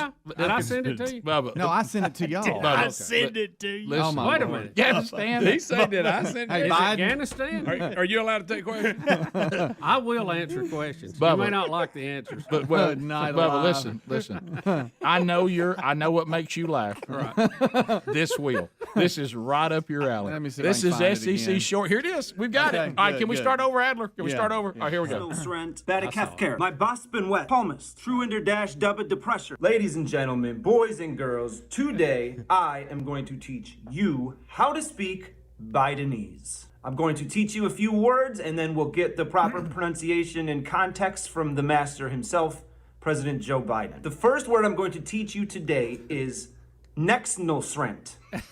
Nexnosrent. President Biden will now demonstrate this word for us. Donald Trump does pose an extra threat to this. It's not hypothetical. It's not hypothetical. Nexnosrent. Okay, the next word we've got is Badakefker. Badakefker. Say it. Try it. Badakefker. President Biden. Barack and I think it's a right for people to have bad health care. Next, my butt's been wet. Now, the common error on this one is people put the stress on the wrong syllable. It's not my butt's been wet. It's not my butt's been wet. It's my butt's been wet. Say it. My butt's been wet. My butt's been wet. Next, we have a word that's much simpler. Palmist. Palmist. I remember this one. You say palmist. Instead of psalmist. President Biden, palmist. And if we do, and I'm sure we can proclaim the palmist with the palmist who wrote these following words. All right, now that you've got 4 words in the bag, we're going to move on to a really complex Okay, this is good. Bidenese word. Do you think you're ready for it? You're going to really have to pay attention here. This is sort of advanced level Bidenese. Very long word, okay? This is what it is. It's a very long word. Are you ready? Truender dash dubba de pressure. Truender dash dubba de pressure. One word. One word. Truender dash dubba de pressure. Say it a little more quickly. Truender dash dubba de pressure. Truender dash dubba de pressure. President Biden, go. I'll lead an effective strategy to mobilize true international pressure. Truender dash dubba de pressure. You guys did fantastic. You learned 5 new words in a new language. Oh, wow. And now you know more Bidenese than you knew yesterday. What can I... Oh, that is really good. Man. Look, I know that took some time to put that together, and that was really... That is was good. awesome. Golly. Speedy, I'll quit ignoring stuff you're saying. That was funny. Yeah. Thanks, buddy. Well, you know how I look at something because I know everybody. Bubba thought he sent it to us. Bubba thought he said it. Yes, and Well, I Bubba didn't know. Y'all said something about it being. I said, did I send it to y'all? Hey, thank you. It was very funny. But you know how all of us have our little stuff. When I saw this, I thought to myself, I may put effort into getting Bubba to watch this because I think this is up his alley. Greg, you were a little bit of surprise there. I know. Yeah, you it liked got it. me. You know what? I think I started watching that, and I got a phone call or It got something, me. and I didn't go back. Well, let me tell you what happened with me. When I first saw it, I said, "There's no way I'm watching this." Okay. Yeah. And then all of a sudden, I looked at what he was doing, and I thought, if this guy does this well, this has potential. Well, it got me to laughing, so I'm like, surely y'all would enjoy it. It far exceeded Yeah. exceeded my my goodness. it exceeded my expectations. That's funny. You're right in the effort. Oh, yeah. And plus, he looks like Les from Iron Hill Press. Yeah. So that made that brought me in for some reason. I think in my mind that's who did it. And I know that's not him. I know he didn't. But Bidenese. yeah. So That was excellent. oh, Because I used to be the fan of George W. Bush's stuff when they would show his bloopers. Yeah. Oh, he had I some good love ones. presidential bloopers. He had some good ones, but most of the time he misspoke. It wasn't jumbled up. No, he didn't seem like he. guys, I'm gonna tell you did something. I remember when it happened, and I guess we didn't give it enough. The palmist, he's really locked up on this. He realizes he's got the wrong word. He can't find it. Yeah, Palmas. Maybe if we really try, like the palmist, whoever wrote The palmist wrote. the palmist, top of the Palmist hour. just waved it in. Bubba, Rick and Bubba.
From the broadcast plaza and teleport, it is a brand new hour, and we thank you for being with us. Speedy, the real Greg Burgess, Helmsy, Eddie Van Adler, all here. Welcome back for a brand new hour. Bill Bubba Bussy. Rick, glad to be here, honored and privileged, and very excited and proud to have America's weatherman, James Spann. There's James. Yeah. He's a man with a Mayweather plan. He's a mighty James Spann. He's a mighty good weatherman. He's the man Rick and Bubba's biggest fan. He's a main weatherman. He's the mighty James Spann. Here it comes. Here's another hurricane. With James Spann. Here it comes. Updates on the hurricane. Hurricane Ida has come ashore, and she came in with a fury. James Spann, what do we know?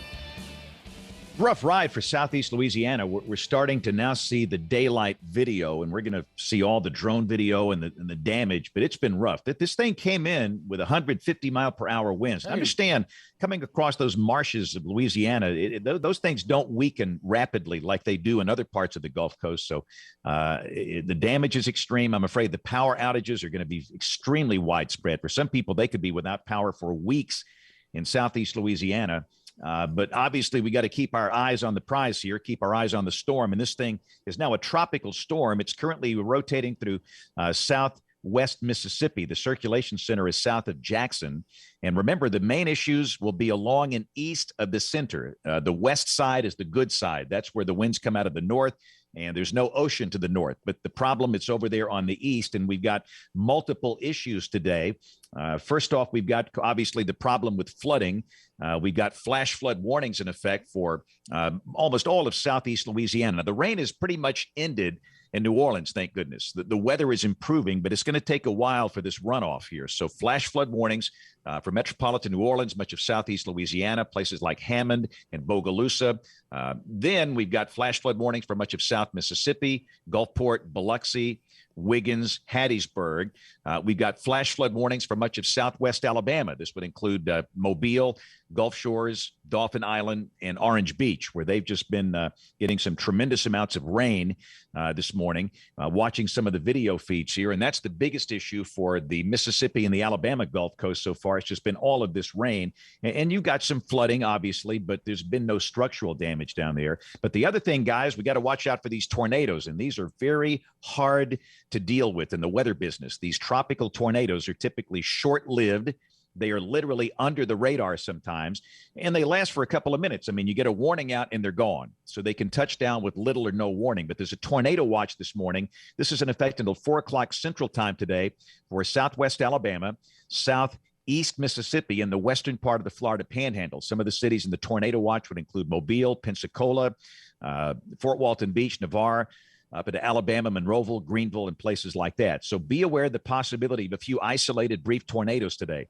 Ultimately, the risk will be spreading northward through much of Mississippi, Alabama, the western part of Georgia, and southern Tennessee. And in terms of the wind, the highest core winds with Ida will be over Mississippi today. And this could knock down some trees and power lines over South Mississippi up toward Jackson. Of course, with time, the wind field will gradually settle down. In North Mississippi and Alabama, we could see winds gusting to 30, 35, maybe 40 miles an hour. But the greatest chance of wind damage directly associated with Ida will be over South Mississippi and, of course, back in southeast Louisiana, where it's still pretty rough. And we should mention this is now a tropical storm. This was downgraded late last night, early this morning. It is a tropical storm and will continue to gradually weaken with time.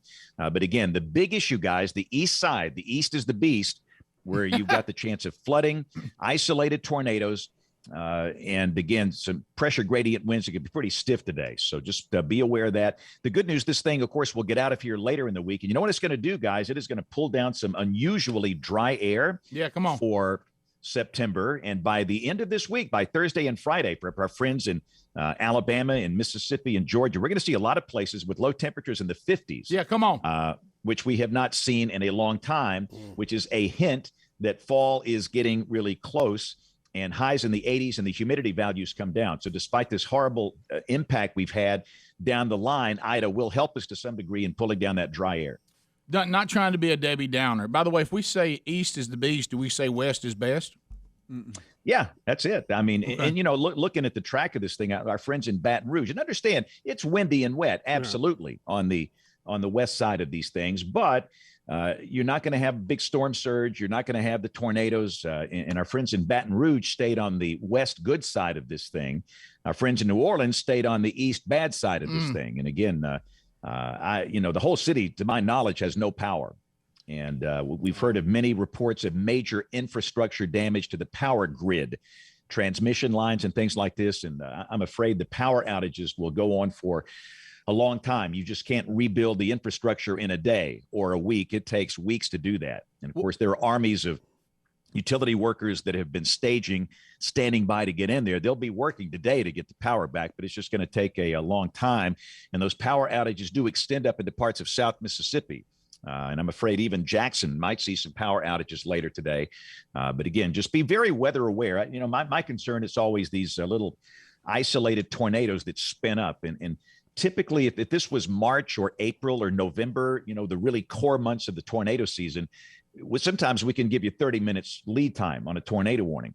With tropical tornadoes, if you get 5 minutes lead time, that's good. And sometimes they can touch down with no warning or maybe a minute warning. So just kind of be very. What happened? I'm sorry, James. We lost you for just a minute there. Speedy kicked the cord. Hey, James, let me ask you this, and I know we got to wait for the sun to come up. And a lot of these places that were hit, unfortunately, but then again, fortunately, are places that have dealt with this before. Did everybody seem to kind of get the idea? Do you have any indication of the loss of life at all yet? Did most people adhere what was coming and prepare? I think they did. People still have Katrina fresh on their mind, even though that was, 16 years ago. But a lot of people had that fresh on their mind, and the ones that stayed for Katrina, they got out. And of course, there were some that stayed. You're always going to have some that stayed. I think Grand Isle had 24 people that stayed, along with the police chief and some others. But I think they got out, and I don't know the loss of life figures. We'll start hearing that later today. Hopefully, there's no loss of life. That's the best case scenario. But I think people responded this time, and I think that the messaging was pretty clear.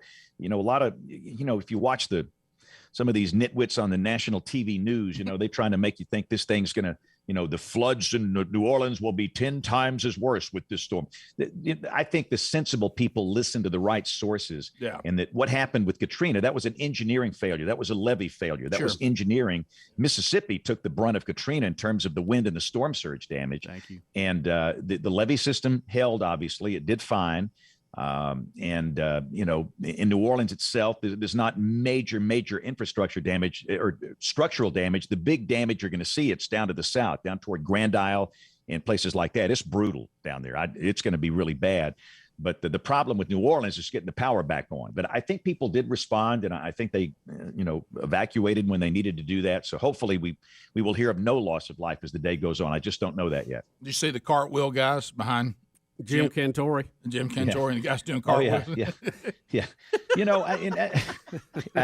I know that the weather guy standing out in the hurricane, that's just a cultural thing now. But at some point, you can actually put unmanned cameras out there that do a really good job, and you don't need a blow-dried boob. On TV, hey, my hair is blowing around here in the wind. I like how you got the cartwheel guys. Well, James, we're you should. A helmet is important. We've talked about that for years. But it looks like he took it from some kid, took their batting helmet. Yeah, he I mean, if I'm the Weather Channel, can't I do a little better than that? Yeah. Give me a motorcycle helmet with a logo on it. The good news is the kid's practice is probably rained out today, but he's missing he won't the bat need now. it for a day or two. But James, but you've said it, and we've said it. We've confirmed it. And I like how they brace themselves too. They show, and then a guy walks by in the back looking around. If you want to show us the wind speed, you don't have to put a person out there. I mean, why put a person in danger unnecessarily? You can show us what we want to see.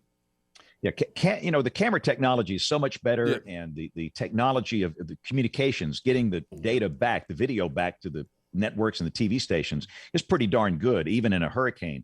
I saw some of the security camera video from Grand Isle. It was stunning. Wow, just incredible yesterday. And there was obviously nobody there. The people all evacuated, but they still had access to their home security cameras. And I really think that's the future. And again, I know it's a cultural thing where you want to, make the celebrities get out there and they get their hair blowing around and but I will say, let's give them credit for wearing helmets. I saw a lot of that. That's a movie. I don't know right whose direction. helmet it was, but at least they got one. Yeah, third guy up is looking for his right now. James, thanks, buddy. Get a logo. Thanks, guys. Have a great day. Stay dry. There's the update. Ida now a tropical storm, but inland and still a problem. And the aftermath is kind of, we don't know everything yet, but we will. We'll be right back. More Rick and Bubba coming up. Rick and Bubba, Rick and Bubba.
22 minutes past the hour. Rick and Bubba Show. Thank you for being with us today.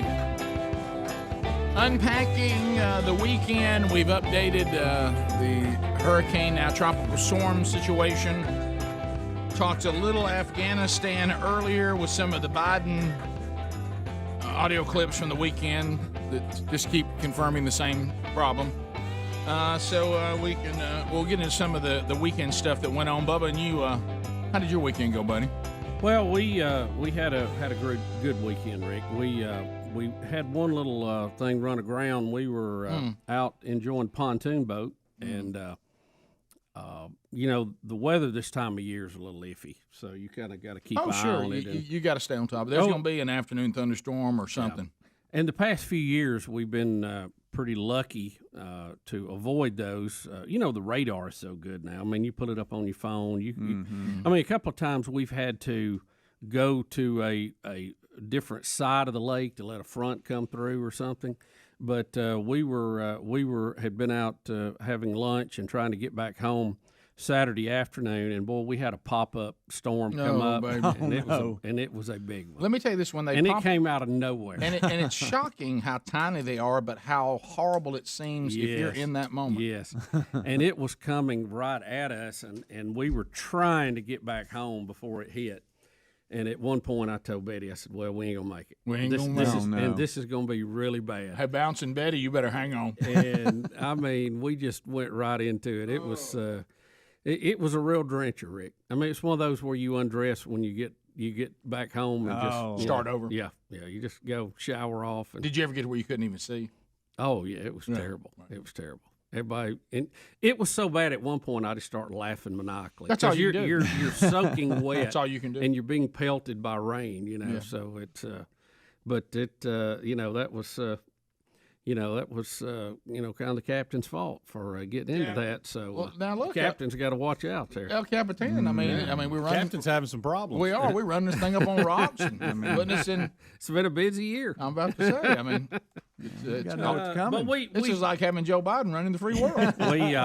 We've had a pretty good run though, far as avoiding weather. I think we got a little rain one time before, but that's hard. We've had to dodge it a few times. But these pop-ups, tough to predict. Man, they're just impossible. Tough to predict. Yep. And we've had. And I've seen some people get caught in a much worse than what we were, and try to hide under a bridge or something. That water. Throwing them around. No. Hey, look, I don't like. I am anti trouble on the water. Yeah. I am thumbs down. Yeah, I'd prefer it be smooth and sunny. Well, Greg and I, and he remembers this story. Our dad again, and I've talked about this many times, and it's starting to be an awakening now.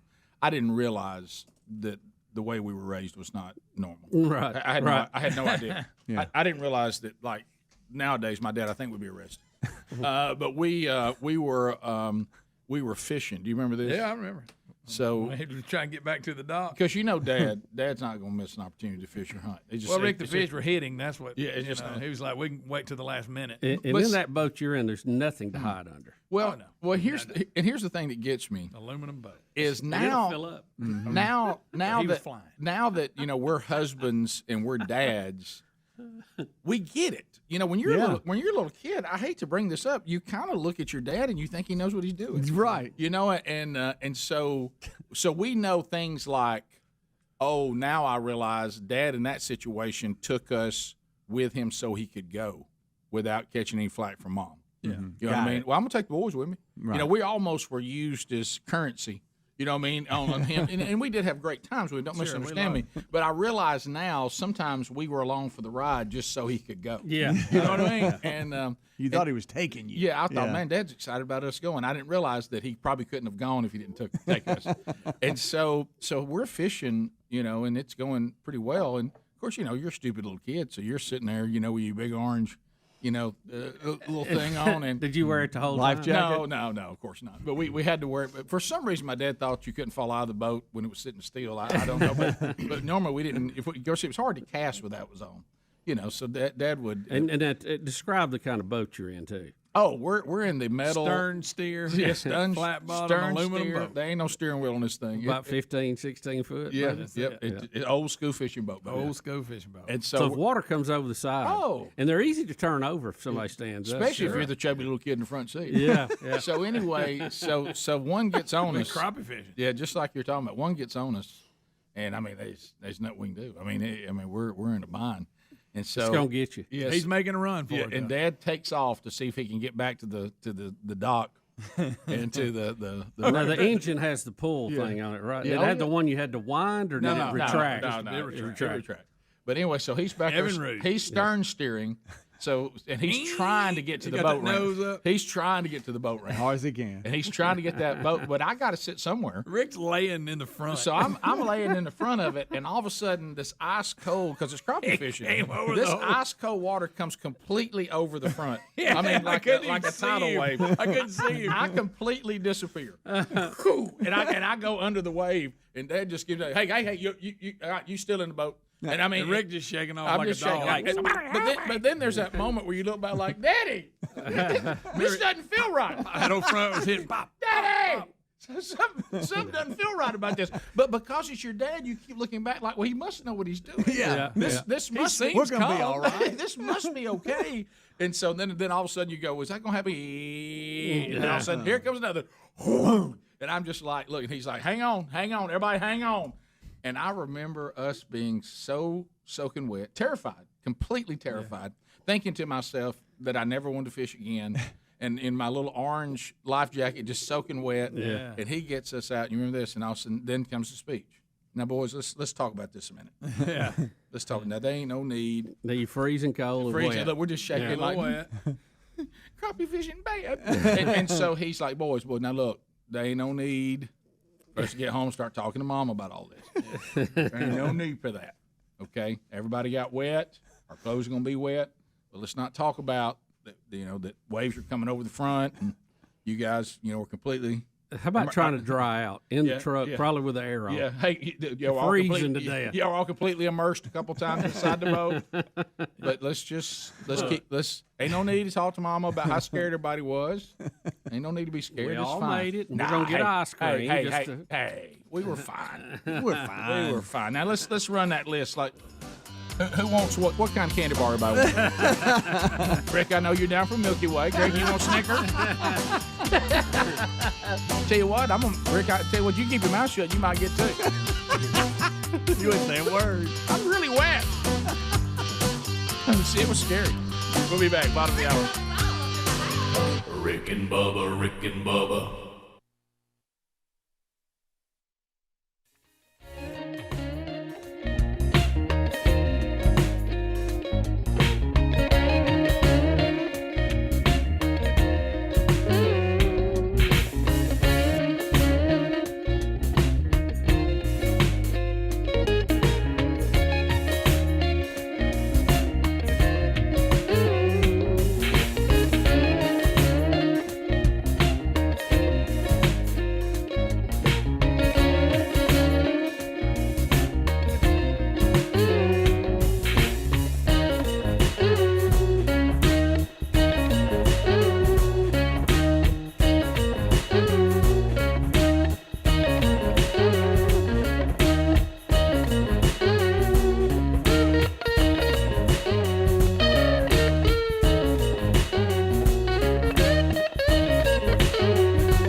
35 minutes now past the hour. Rick and Bubba, thank you for being with us today.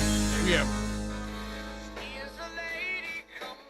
So, if you're like a lot of folks, you think when it comes to your prescriptions and medicines that you need for your health or to stay alive, probably you want to see if you can't find a way to avoid people not being able to afford the medicines they need. Well, GoodRx.com/Bubba has really helped with this. Savings up to 80% on the prescriptions that you need. So if you'd like to go to GoodRx.com/Bubba, you can instantly compare prices for your prescription at every pharmacy in your neighborhood and save up to 80%. That's huge. It's free and it's easy to use, and many times it's often cheaper than even using the insurance copay or even Medicare. With GoodRx.com/Bubba, you can find discounts for your prescriptions at over 70,000 pharmacies at places like CVS, Walgreens, Rite Aid, Walmart, Kroger, and more. It's the #1 most downloaded medical app out there, and millions of Americans are saving up to 80% on prescriptions, and they'll do that today. So go to GoodRx.com/Bubba. You can also find a link at rickandbubba.com right there under the sponsors. It's interesting, speaking of pharmacies, we've talked about this. The thing with the drive-through window has become so difficult for me in the lift kit and at my age that I'm now just pulling in and walking in. I don't even do the drive. Well, you got to hang out your door and just unbuckle, get in the park, try to do a gymnastic move to get down to it. I do the same thing. Well, here's what I've got now. So I pull up, so I open the door and reach out. Yeah, I've tried that too. I've gotten to the point, but you're probably like me. Pharmacists are under enough stress right now. Yeah, They really don't need the stress of here comes Big Large that can't seem to make his lift kit work here to drive through. So I just go in now. I just pull in and I just go in. And then I try to make that count. Like, is there some kind of, like, can I get something to drink? Yeah. Or something, just something to try to make it work. Card for an upcoming event. Yeah. It was, I had one of these moments with us over the weekend, probably while you were in the middle of a storm in a pontoon boat. But, Rick, it was a dandy too. So I've just now dried out. When you said that you started just laughing. Yeah, maniacally. Yeah. I mean, I had my hat down, my sunglasses Was on. it your El Capitan? No. I just had my visor down. But it was just, it's like you jumped in a swimming Well, I thought about that hat we have in our store. That's perfect for this. It gets all wet. You don't care. Well, I know. Yeah. I had it, but it's getting that time of year for me to wear that hat. Okay. We're moving to El Capitan? Yeah. Well, it cools off a little bit. Right. Got to have that ventilation up here. Right. So over the weekend, we I was thinking about we're always looking for things right now that are constant that can be depended on, and because so many things are everything's turned upside down, everything's complicated now. There's everything, and but so we I want to thank everybody involved with Valleydale Church and the church at Old Town in Helena, Speedy's community. We had a men's gathering Friday night, and it was interesting because this is the church at Old Town in Helena and Valleydale are like Valleydale has planted the church. It was a church that went through a revitalization, and one church comes in and takes a church that said, hey, we're about to have to close the doors, and tries to bring it back alive. And so they're kind of sister churches. It's not a campus. It's a church plant. So we had the men's gathering that kind of combined the men of the church where Sherry and I are members now and teaching with the new church, the church at Old Town in Helena. And so it literally started out that I was just there helping as it was our church and the men's ministry of our church. So by the time we got there, I was actually doing the message. So and a lot of things changed on the way, and it was like I told Sherry, she goes, wait a minute, the way you're talking now, are you actually doing the message? I said, yeah, it's come full circle now. I'm full blown doing the message now. So anyway, it was great, and we had a great turnout. The guys did such a good job because you got a church that's trying to be revitalized. I know Speedy, you and your family, you've been going there, and so there were too many men coming for the actual, where they were in the worship center. But then now you're moving into kind of a multi-purpose gym that, because this church is being revitalized, hasn't been used in a long time. No. And the guys just did such a good job. And I got to do this with Brody, my son, because he's part of the staff at Valleydale.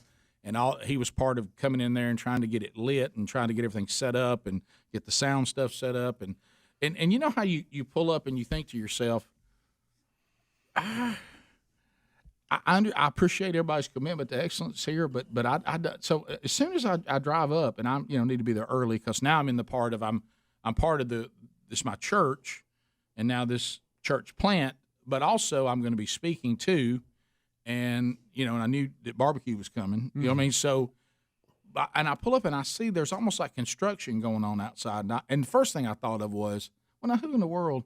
Why are we doing construction right here when we're 2 hours from this thing starting? But then I realized pretty quick it's not construction. They set up a stage, they set up a complete sound system.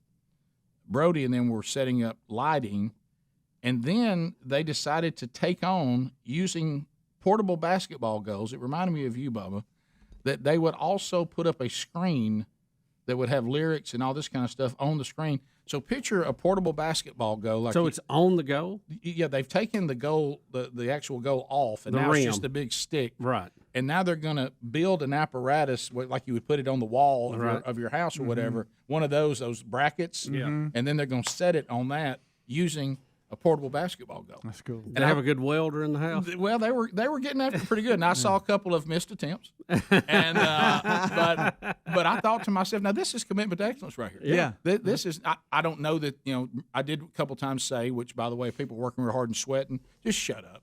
Okay? Right. And one time I said, now y'all know this is men's ministry. I appreciate the effort here, but are the guys really gonna care with it? I hate to see you guys get, but they're like, hey, we're gonna set it up. We're gonna do it right.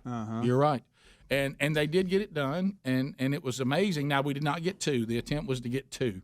But really, one was so it's just half court. Yeah, it was. I saw pictures, and I mean, it looked good. Nice. They did a great job, and we had a great turnout. So when it was over, I've talked about this a lot, and it went great. It was wonderful. Thanks to everybody that came, and we're plugging everybody into the curriculum. It went super. And so I was ready, thinking, hey, man, I just did an event with my son. That's kind of cool.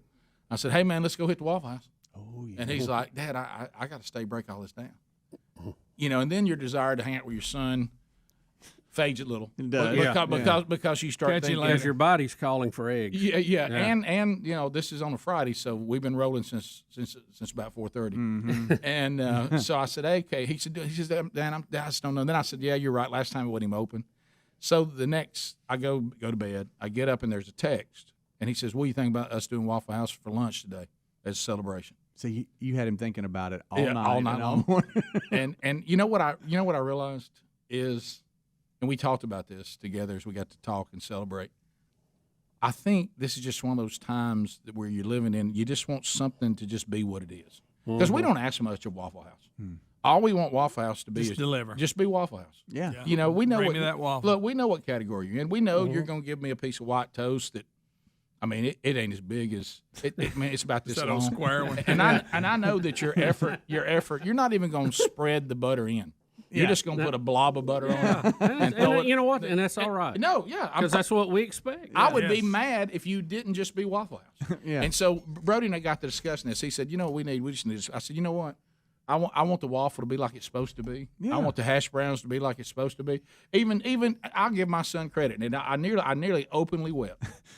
He looked at me and he said, "Dad, you're not asking for a menu, are you?" And I said, "What do you mean?" He goes, "You really gonna look at a menu at the Waffle House?" You know what you want. Yeah, and he goes, "You know we're going All-Star breakfast." Yeah. And I looked at him. I said, "You're darn right." You know why, Rick? We always go All-Star. Yeah, you're darn right. And that's got a lot of stuff. Yeah, he said, "Dad, you got plates." He said, "Dad, you got two decisions." Not even enough room on the table. No, he said, not for two orders. He looked at me and he says, "You got two decisions to make: grits or hash browns, bacon or sausage." That's it. So proud of you. See, you know how you just something simple. Simplify it, Just simplify it. Bring me over some eggs. Bring me over a breakfast meat. Bring me over some white toast that none of us would ever buy or eat if we weren't in there. And don't even make an effort on the butter. And how about this? And just bring, and then right about the time I get my breakfast plate, that wonderful, guys, seriously, I know I'm about to excite everybody. I'm getting hungry. We're celebrating all the things we saw. And we're spending some time together as father and son. Is there anything quite like that moment when they always bring you the eggs, your choice of breakfast meat, your hash browns or grits, and that little tiny toast with glob of butter on it. They bring you that, and just about the time you're starting to get sad, the waffle comes down. Yeah, it does. It's never with it. It's a little bit delayed. Just a little bit. And listen, and that delay is perfect. Well, they have no room for all the plates. I mean that delay is perfect. Yeah, I think that has something to do with it, just physical space. Don't you? I love But the Waffle I mean, House. it's just, and I like the way their coffee mug looks dependable. It's good coffee too. Yeah, by the you way. know, you just look at it, and go, that's a coffee mug right drop there. it, it's fine. It doesn't have some devilish philosophy written on it. It's just functional. I mean, it's just a good old mug. Yeah. The way they're supposed, not overly Thick. large, not overly small. It's thick though. Yeah, real Got thick. thick walls. If you dropped it, it won't even break. Yeah. Probably tear the tile up. Yeah. You could chalk a truck with it. How slow did you move the rest of the day? Pretty slow. Realize my digestive system not what it once was. No. But let me tell you this. Now it will work your digestive system. But let me tell you something. My son and I had a wonderful, wonderful lunch. We'll be back. We'll take your phone calls next. 866 We Be Big. Rick and Bubba, Rick and Bubba.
right, here we go. You know the old phone troll music.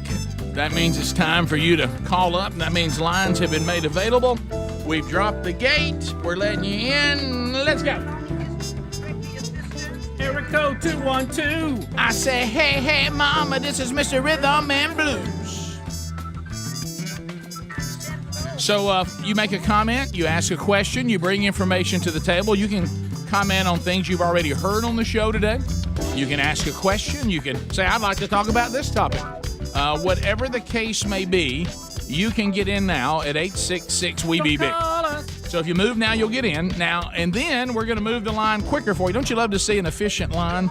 It's almost like Chick-fil-A takes over the phones, and every 30 seconds, the buzzer sounds, and we start moving people in the line, and you'll get your chance to eat. So line up now at 866-WE-BE-BIG. Chris, out of the great state of Tennessee, will get us started. Chris, you got 30 seconds on Rick and Bubba. Go ahead.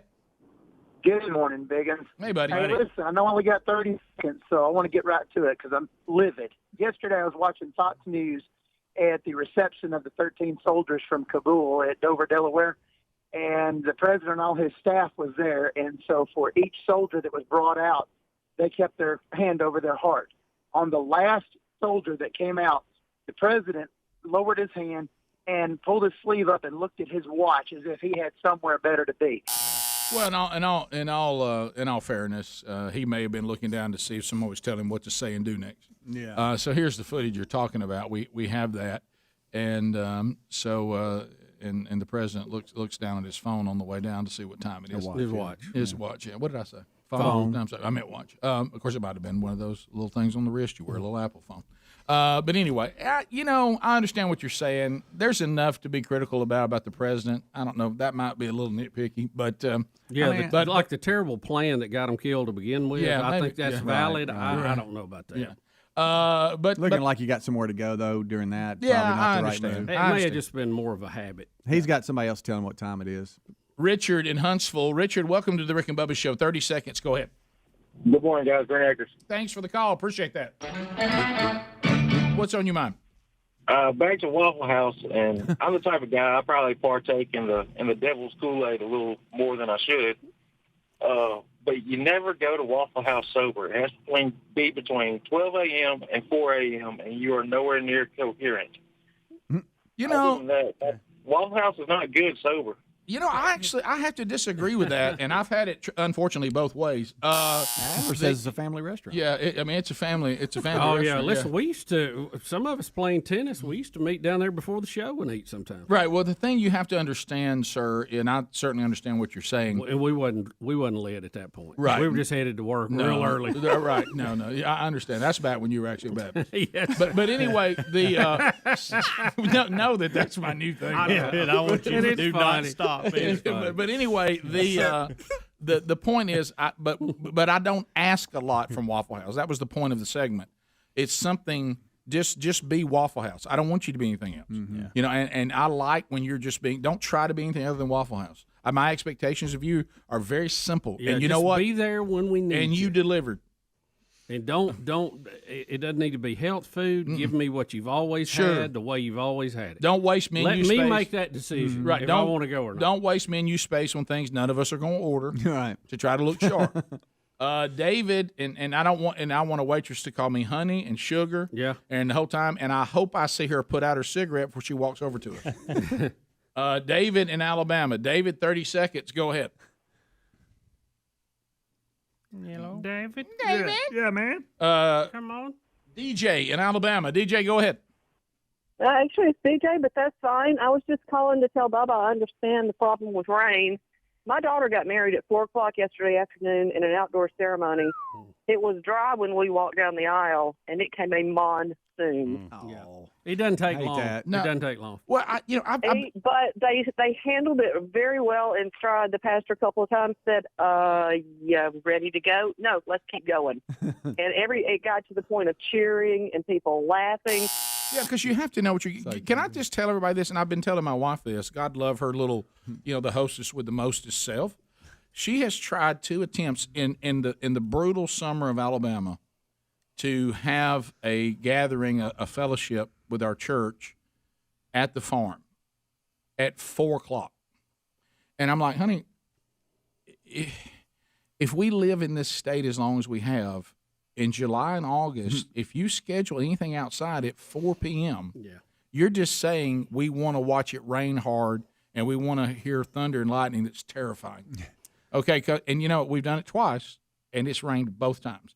Now, it eventually stops, like you're talking about, but you know what you're getting into. Yeah. It's a outdoor stuff in the heat of summer in our state is difficult because if you try to go, you know, the crack of dawn, nobody wants to come. Right. But then if you go earlier than 4, it's so hot you can hardly breathe. Mm-hmm. But if you go 4:35 trying to get that sunset, you really need to move it to like 6 because let it pass. At 4, it's going to rain. Yeah. I mean, it just You about remember about every day. You remember I went to one a couple of years ago. I thought we were all going to die. Right. Yeah. I mean, it was Oh, yeah. it was awful. Yeah. It was awful, and they cut it short and ran through it just so fast as they could. Right. I mean, and bless her heart, the bride had learned to play a musical instrument to play for her husband, and all that got scrapped. I mean, people were running with instruments like it was the end of time. It's almost like it feels. You know, we talk a lot about our different categories of daredevils. It's as if some people, when it comes to outdoor events, they want to be a daredevil. Yeah. You know, do you want to do it? Do you want to do it in October when like the chances of rain are almost 0? Right. No. I want to do it the dead of summer in the middle of an I afternoon. want August at 2:00. Yeah. Well, hang on. Be good. Hey, hang on. Yeah. Alan in Texas. Alan, go ahead.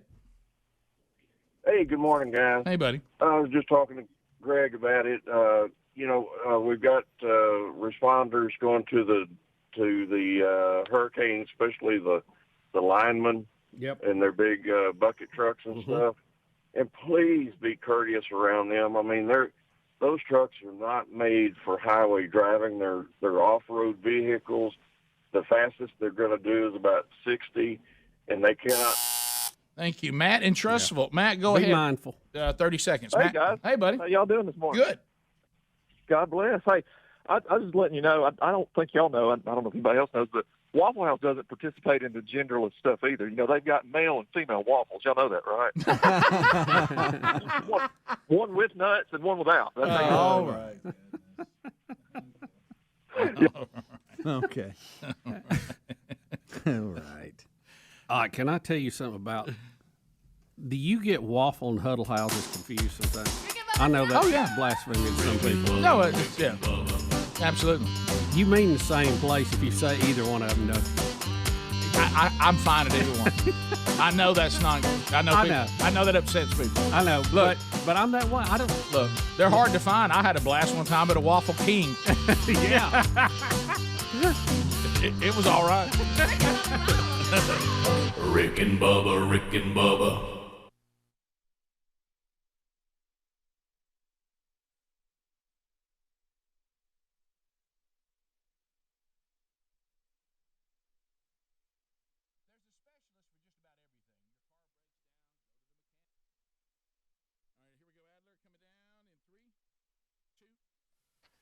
Guys, thank you so much for being with us on the Rick and Bubba Show today. If you're like us, you know, we talk a lot about food here on the program, and let's face it. I mean, anytime you're trying to do better and everybody's, oh, you need to be healthier, what's the first thing they try to take away from you? Bread. Well, that's over. You now can enjoy delicious bread with our friends at Uprising Food. They have cracked the code on healthy bread. You simply can't find something this healthy that tastes this good. Or this fresh. Now, I know, look, I was the same way when I started meeting when they're like, we have a bread. I'm like, is it a good bread? Hey, the bread is fantastic. We're loving it at our house. With Burgess's, man, genetically, we're going to have some sort of gastrointestinal problem, and we're able to enjoy this bread, get the fiber that we need, but it tastes good. Only 2 net carbs per serving, 6 grams of protein, and you get 9 grams of fiber. So it really, really helps. And, of course, it's no wonder that even doctors are getting excited about Uprising bread. It has made fiber delicious, and they love that the patented pending breakthrough. What they're dealing with is they're using a piece of husk that is fantastic, and they're baking wizards there That's the reason why the bread tastes so good. So it's bigger than just a product. Uprising's mission is to liberate us from all the broken food systems that keep stealing our health. There's a lot of things we're putting into our body that we just don't need to. They're a small company, but they're saying, yes, we can eat foods like bread that are still very good for us, and they still taste great. It all comes down to, we've all been let down before. Somebody said, healthy food, and then you've been let down to find out, it's not as healthy as they said it was. Not the case here. So go ahead and do this now. You're going to be glad you did. Uprisingfood.com, and if you use our code RickBubba, they're going to get you $10 off the starter bundle. And there's more there. They've also got some chips that are fantastic called Freedom Chips, meaning you're free to eat them and they're still good for you. It's like a mini trip to the grocery store minus all the unhealthy distractions. So they'll ship directly to your door. That's uprisingfood.com. Use the code RickBubba and get $10 off your order.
7 minutes past the hour of the Rick and Bubba Show.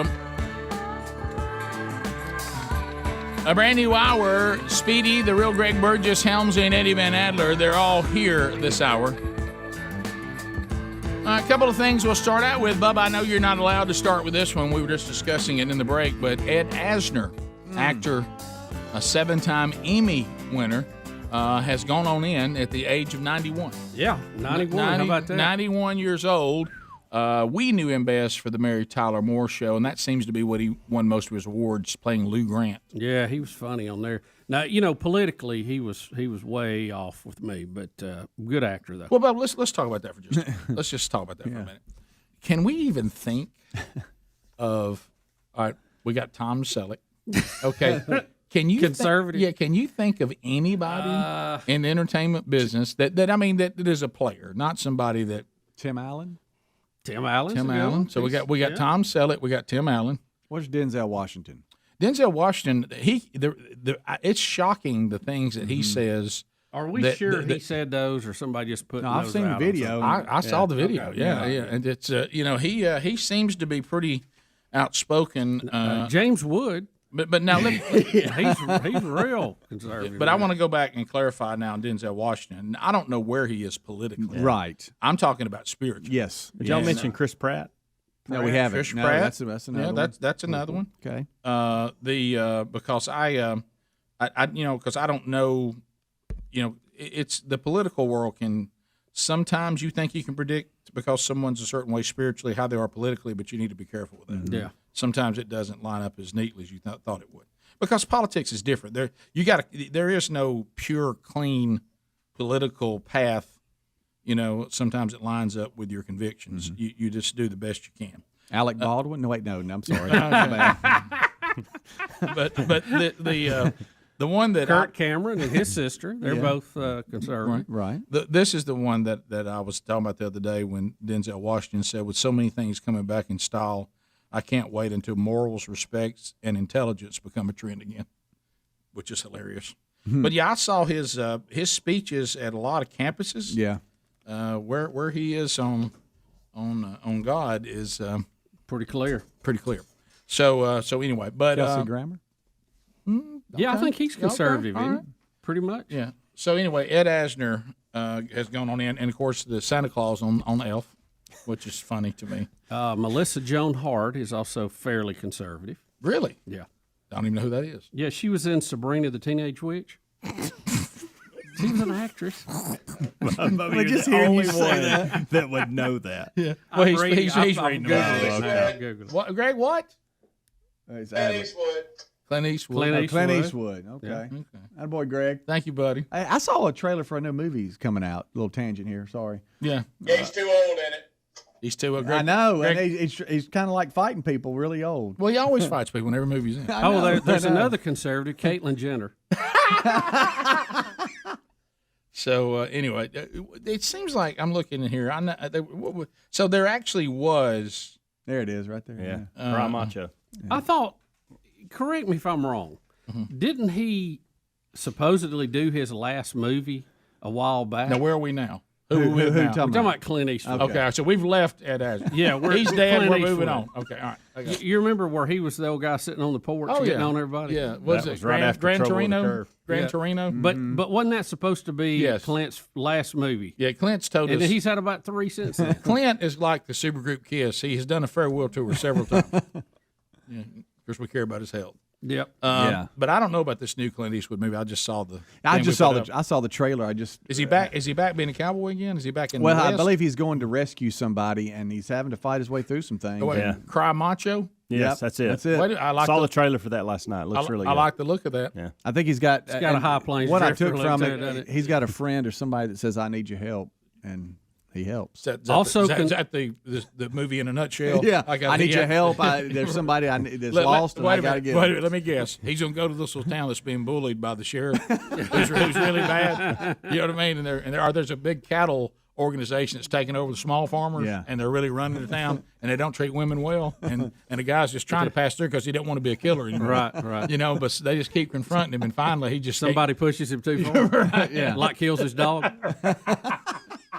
Scott Baio, another conservative. By the way, looking down. By the way, he's got Wikipedia pulled up. Dennis Quaid is conservative. Okay. Listen, let me tell you what's hilarious. Ted Nugent. I think Ted would fall under more of a libertarian. John Voight, conservative. Yeah. There's just not a lot of them. Dean Cain, he's conservative. When's the last time he was in something? Rick, he's going to keep reading, so just let him finish. Yeah. He's got the whole list. He got him a That list. was it, pretty much. It's not very long. It's about 20, it's about 20 long. That's about it. Where were y'all with Clint Eastwood on that Trouble with the Curve, the baseball Loved movie it. where I he was liked the it. scout? I liked loved it. that I too. loved it. Okay. Loved it. Any I movie thought I like was the that. only one. There was Okay. nowhere Eagles there. Now, how about this? Any movie like that, I'll give it a shot. Now, Greg said that was not a baseball movie. No. Yeah, he said that. He was ranting about that yesterday. Yeah, no, I love that kind of stuff. Yeah. And that's another. Let's face it, that one had that same theme. Not all that unique either. I know. Got trouble relationship with my dad. Sure. But I grew up being hard hit, and I'm successful because how hard hit my dad was. But our relationship's not where it needs to be, and so eventually I worked my way back in, and he eventually tells me he loves me. Because he's getting old. But now he didn't say it straightforward, just the way he can, on the way he can say. Sure. It. I'm starting to see why I like it so much. That's good. You can leave. Not a new theme, is it? No. What really hits a lot of folks got daddy problems. So anyway, here he comes. Here he comes. Here he comes. What you got over there, Greg? Good movie. Trouble with the Curve. Here we go. But it ruined it the way they. Wait! I hear the glove pop outside the hotel. There's a kid out here throwing 90 miles an hour nobody knows about, and all of a sudden he's in the major leagues. That's a little stupid. That was a little stupid. Well, you don't. There goes the air. There goes the air right out of the room. Y'all didn't think that part made it corny? Well, I'd forgotten about it, Greg. But you, of course, don't forget those things. Yeah, it was a really good movie right up to that point. She's in there. She hears the glove. She's like. She goes out there and she discovers. Then they take him to the tryout and he smokes. Of course, the guy that thinks he's something that shouldn't have went first. Yeah, ruined the movie. Thanks, Greg. That's the end of that. I tell you. Right. Thank you, Greg. You didn't like. So y'all like that? That was kind of like I really had stopped thinking about it, but now it's back. When Greg comes in, it's kind of like that thunderstorm hit It us is. out on everything About 4 was p.m. sunny, and then all of a sudden a storm came in. Greg can take a picnic day and take it. Next thing you know, you're throwing everything in the car and it's muddy and wet. Yeah. Soaking wet. Yeah. Soaking Look wet. over, the dogs peed all over the basket. It's just awful. It's just terrible out there. He did that because Thunder was spooked. Sure. So, all right, Here we'll we come go. back. I didn't know we were going to be talking about Clint Eastwood. I didn't either. Let's be honest. I'd rather talk about him and Asner than Ed Asner anyway. Yeah, Ed was a big deal. And so he did get a spinoff. He had a show actually called Blue Grant at one point, didn't he? Yeah, I think so. But it was no Mary Tyler Moore. No. But he was funny in that role. He was very funny. 15 minutes past. More Rick and Bubba next. Rick and Bubba, Rick and Bubba.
Rick and Bubba Show. 866 We Be Big. Time.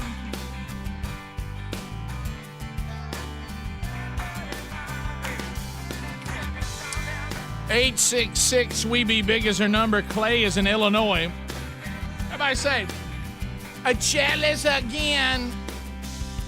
Clay, welcome to the Rick and Bubba Show, buddy. How are you? Hey, thank you. Great. Hey, I know this guy's past went on. Bob Hope. He speaks about how he's a Republican. But anyway, it only takes 25 seconds. Just look up Bob Hope, Democrats, and zombies. You can see it 25 seconons. You okay, Clay? You sounds like you're running. Clay, are you running from something? I've been digging. Okay. I'm digging, working out of the service truck. Okay. Because you sound a little winded. Like something, I am. Something's after you. There you go. Well, Clay, thanks. I appreciate you listening to the show, man. Check out that. That's really funny. Yeah, I don't know what he's asked me to check out. Bob Hope, there's a video. Bob Hope on Democrats and zombies. Is that what he said? Yeah, I think Probably you tell me about that. put one it on time. YouTube, About that maybe. joke, something. Yeah, something like that. Yeah, okay, I got it. So Josh in Wisconsin. Okay, you do have it. All right, let's Clay here by suggested by Clay from Illinois. Here it is. You live here? Yes. Well, maybe you know what a zombie is. When a person dies and is buried, it seems there's certain voodoo priests who have the power to bring him back to life. Horrible. It's worse than horrible because a zombie has no will of his own. You see them sometimes walking around blindly with dead eyes, following orders, not knowing what they do, not caring. You mean like Democrats? That's so good. Thank you, Clay. That's good. That's an oldie. That's way back. Yep. Gosh, that's good. Josh in Wisconsin. Josh, go ahead. Hi, can you hear me okay? Yeah. Check 1, 2 for Josh. All right. Thank you very much. Yeah. Hola, I'm from Wisconsin, looking Bubba. Hola. And I have a biblical question. Is that all right? Yes, sir. Of course. Yeah, we talk about anything All here. right. I'm not sure how much you know on this subject, but I understand fully the crucifixion of Jesus. I understand he died for us. I understand all that. But I don't quite understand the two thieves. Why did he have to die with two thieves? Or rather, why are the two thieves important to the story? I think the reason why, and Bubba, you can chime in on this, is because, remember, if you go back to the prophecies, the Messiah, and there were, unfortunately, a lot of the Jewish people missed this. They looked at the second return of Christ as this ruling king that would, overthrow the world and set up peace. Yeah, but the prophecies were also telling them that there was going to be a Messiah, the suffering Christ that would be with the lowest of the low. He would be with the poor. He would be lowly. And so the significance of that is those two men they weren't innocent. They did commit a crime. But it also is to amplify that the perfect Lamb of God was going to that cross completely innocent, but dying with those and for those who are not innocent. And so that to me is the glaring significance of it. Yeah, and it had been prophesied, as you said. Yep. It had to be that way. But I think too, it's an example of someone who scoffed, and then someone who asked for forgiveness, right? And that person was forgiven. Said, "Today you will be with me in paradise." So I think there's some symbolicness to that too. Sure. But and probably, as far as the Romans, they probably had a special time each week that they went out to take care of all the prisoners, Yeah, and the other part about that is you have to remember, this is why it was so shocking, and Paul talks about this in the letters to the church at Corinth. It was shocking because even when it came to criminals, only the lowest of the low of the criminals were crucified. If you were someone who had gotten accused of something, but you were from some other family, you had some kind of standing, you were wealthy, even you would be put in jail. You might have this. They didn't crucify just anybody. They only crucified what they considered to be the scum of society. Does that make sense? And and so that also is significant. And if you read all four Gospels, to Bubba's point, when you read all four Gospels, you'll see that both of the thieves are mocking him, not just one of them. And now this is nothing but Rick and Bubba commentary, and that's probably worth very little. But I think the significance is that what turned one of them was when he said, as an innocent person, and everybody scoffing him and mocking him like Bubba talked about, and he says to his Father in heaven, forgive him because they don't know what they're doing. They don't understand the significance of who they're scoffing, and I'm asking you, Father, to show them mercy. And in my opinion, that's what turned the other thief. Because he's sitting there looking, going, hey, I know we deserve to be up here, and he even says such. But if you read all four Gospels, they're both mocking him at one point. So I think all that, did that help any, all that?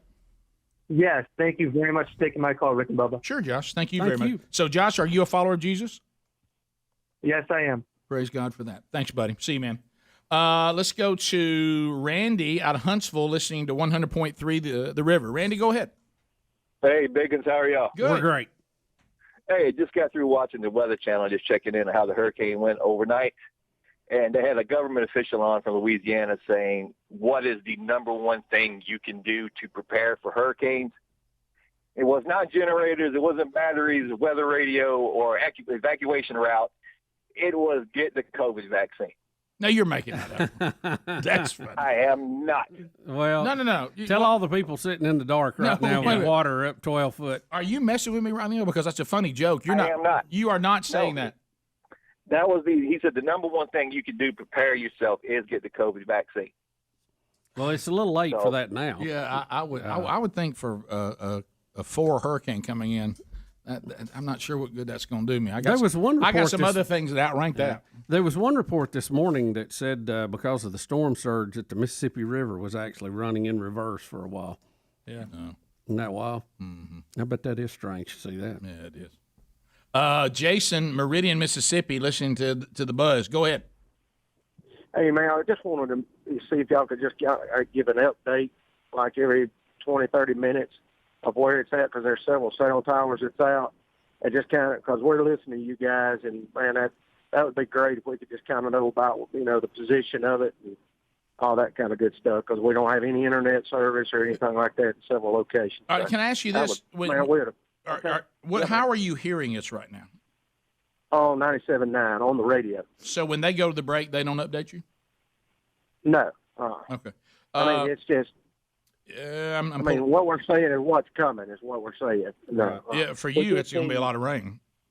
Yeah, we're getting it right now. It's hammering on us. So. Yeah, it's a tropical storm now, and looking at what I have in front of me, I mean, it's so big, Bubba. My goodness, I mean, it's kind of Birmingham back to the west is not near as bad as if you're to the east. Yeah, I-65 is kind of a good dividing line. Yeah, right now. and you're west of that, so you're definitely going to get some rain, but you're not going to get the worst of it. Yeah, it's just started for him. Yeah, so it's just kind of started for you, but for you it's going to be mainly flooding and heavy rain. But you shouldn't have as much wind trouble because you're on the west side. Y'all are awesome. Thank you, man. Thank you, buddy. Appreciate you listening. Thanks. Thank you. Let's go to Jabo. Is that what it is? Jabo, welcome to Rick and Bubba. How are you, buddy? I'm good, guys. What's going on? Fired up and ready. Hey, man, what's it going to take for Henry the Horse to get a couple extra slices on that wheel of meat when y'all spin it, man? I love listening to old Henry the Horse. Well, remember, it's something I've tried to teach the tattoo community. Less is more. It's a sprinkle a day. You love Henry the Horse because there aren't multiple Henry the Horses on the wheel because he delivers every time. If he comes up too often, sooner or later, the old horse gets tired. You don't want to see him break a leg or something. Coming up short. I love old Henry the Horse, but y'all can keep him quiet if you got to. Thanks, man. Bottom of the hour, 866 We Be Big. More Rick and Bubba next. Rick and Bubba, Rick and Bubba.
the gravy, please. Rick and Bubba, Rick and Bubba. Ooh, it brings me to my knees. Rick and Bubba, Rick and Bubba. I can't start another. Rick and Bubba, Rick and Bubba. Day without 35 minutes past the hour. The Rick and Bubba Show, 866 We Be Big is our number. All right, so Greg, good to have you back on the show today. You and your lovely wife sleeping well on the helixsleep.com/Bubba mattress. Yes. Go, Greg. I sleep so well at night. It makes it so much harder to get up and come to work, but we love it. Like I said, we've had it, I don't remember how many months, but I'll tell you this, that old trial date, I ain't worried about that because I ain't sending it back. No, well, you know what? Did you see where Gerald Cates bought one?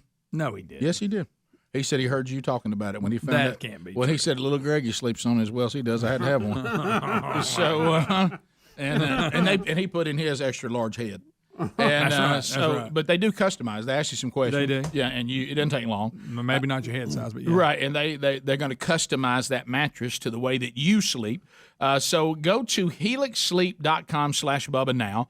Answer these questions. It doesn't take any time to do that. They want to know the positions you sleep in and the firmness that you prefer, and then they'll send it to you. You got 100 days to sleep on it. If you don't like it, you get a full refund. But as Greg just said, the odds of that, not very high because it's a fantastic mattress. And so go get yours now at helixsleep.com/Bubba. We're going to save you $200 and get you a 10-year warranty and that 100-day free trial. Nothing to lose. Go right. It comes right to your door. helixsleep.com/Bubba or rickandbubba.com under the sponsors.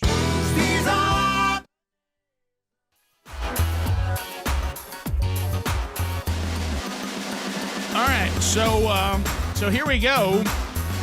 As the world we live in and our country that we live in gets more bizarre by the day, really becoming unrecognizable.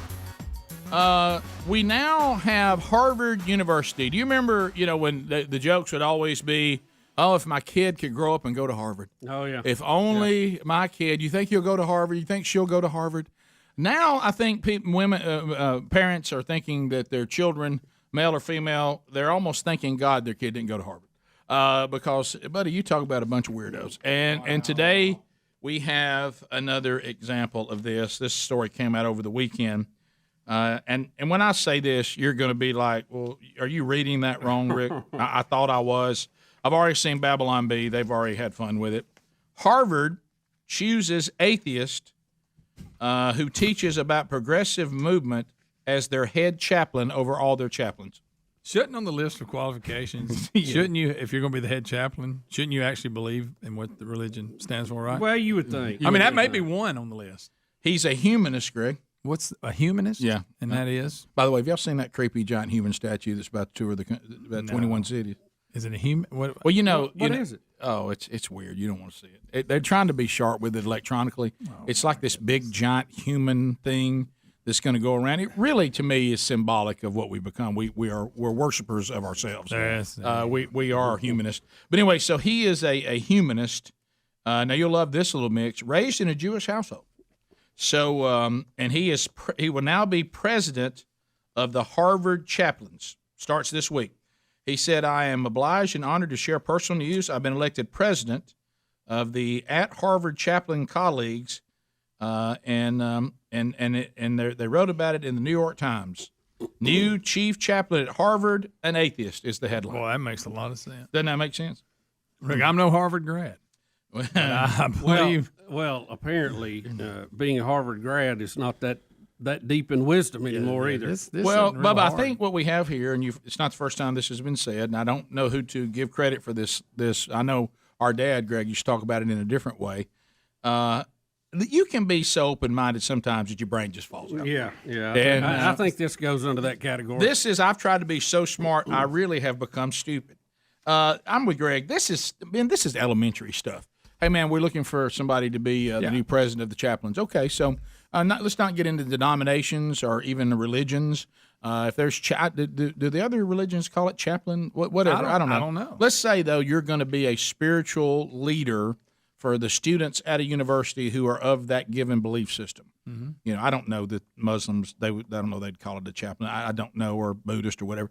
But, you know what we mean. These should be men who have a religious conviction and they believe in God Now it may vary how they see God, but at least believe in an something. atheist / agnostic. That means they don't believe any God exists. Thus, it would then be impossible to be a chaplain of nothing, right? Correct. But we're doing it anyway to show how sharp we are, how open-minded we are. I think all of that. Let's say I was looking for a welder. Yeah. I would start with someone who could actually weld. Yeah. Right? Yeah. That's a qualification you must have to even be considered. Greg, in this case, you'd be putting somebody in charge of welders that doesn't believe welding exists. That's right. You send a guy that's got a squirt gun in there to do it. Rick, some of the replies and comments on social media are hilarious, by the way. One here says, making that Harvard label less prestigious by completely missing the role of chaplain. There you go. Nicely done, you dopes. I mean, unbelievable. That's funny. Yeah, Babylon Bee, of course, they're not going to miss on this one. They couldn't get it out quick enough. Harvard puts Satan in charge of chaplains. Yeah. Good night. Well, all of these moves through history, and especially in our country, the last 40, 50 years, it's all worked out nice, I think. Oh, don't y'all? yeah. Well, it would be one thing if all these Peace changes... and prosperity Yeah. versus chaos. You got hit a lot more of that now. You just took that hammer and hit it right on the nail because, look, if all this stupid stuff all of you guys are out there doing, if y'all were making where we live a better place, I guess I might at least go, well, you got to give them credit for that. Yeah. But, Yeah. I mean, you're just creating well, I can't say the word. Let's go dumpster fire. Yeah. Okay. Yeah. There you go. I had a show I was going to say. Yeah, You've there's turned a big show. Especially, this is concentrating on what we're doing in this country. Do y'all realize we are a joke? Yeah. And everybody, y'all think we're so advanced and we're so evolved. We're a joke. We're digressing into stupidity. Yeah, I think we've looped and we're falling again now. It's kind of like that rocket that didn't get to orbit over the weekend. You know, we've run out of fuel. Right. We're coming back down at a rapid speed. I don't even have a problem. Hear me loud and clear. I'm not into this thing that you don't allow people any opposition for them to defend their faith. I'm all about apologetics. I'm all about knowing what you believe and why you believe it and being able to defend it. I wouldn't have a problem with the head of the chaplain saying, now from time to time, let's get the chaplains in here and let's hear from this cat who's atheist and let's hear how he sees it and let's see if we can hear what he has to say and he hears what we have to say. But you don't put him in charge of the chaplains. I mean, that I don't understand that at all. It's lunacy, and of course Harvard. You know this, Bubba. You've been around these higher education people. They think they have done something. They think this is so. Oh yeah, I mean, they're so progressive and they're so forward thinking, and they're not a bunch of buffoons like we all are. Yeah, they're just. I mean, well, we'll see. Well, yeah, it's again, if what we were doing was working. I guess I'd have to stand by and say I still believe what I believe, but what you're doing in a worldly sense, at least you're getting a return on it. Right. Yep. It's it just listen at me. I don't even know what to say to it. There's more times now that I'm rendered speechless than at any time in my life.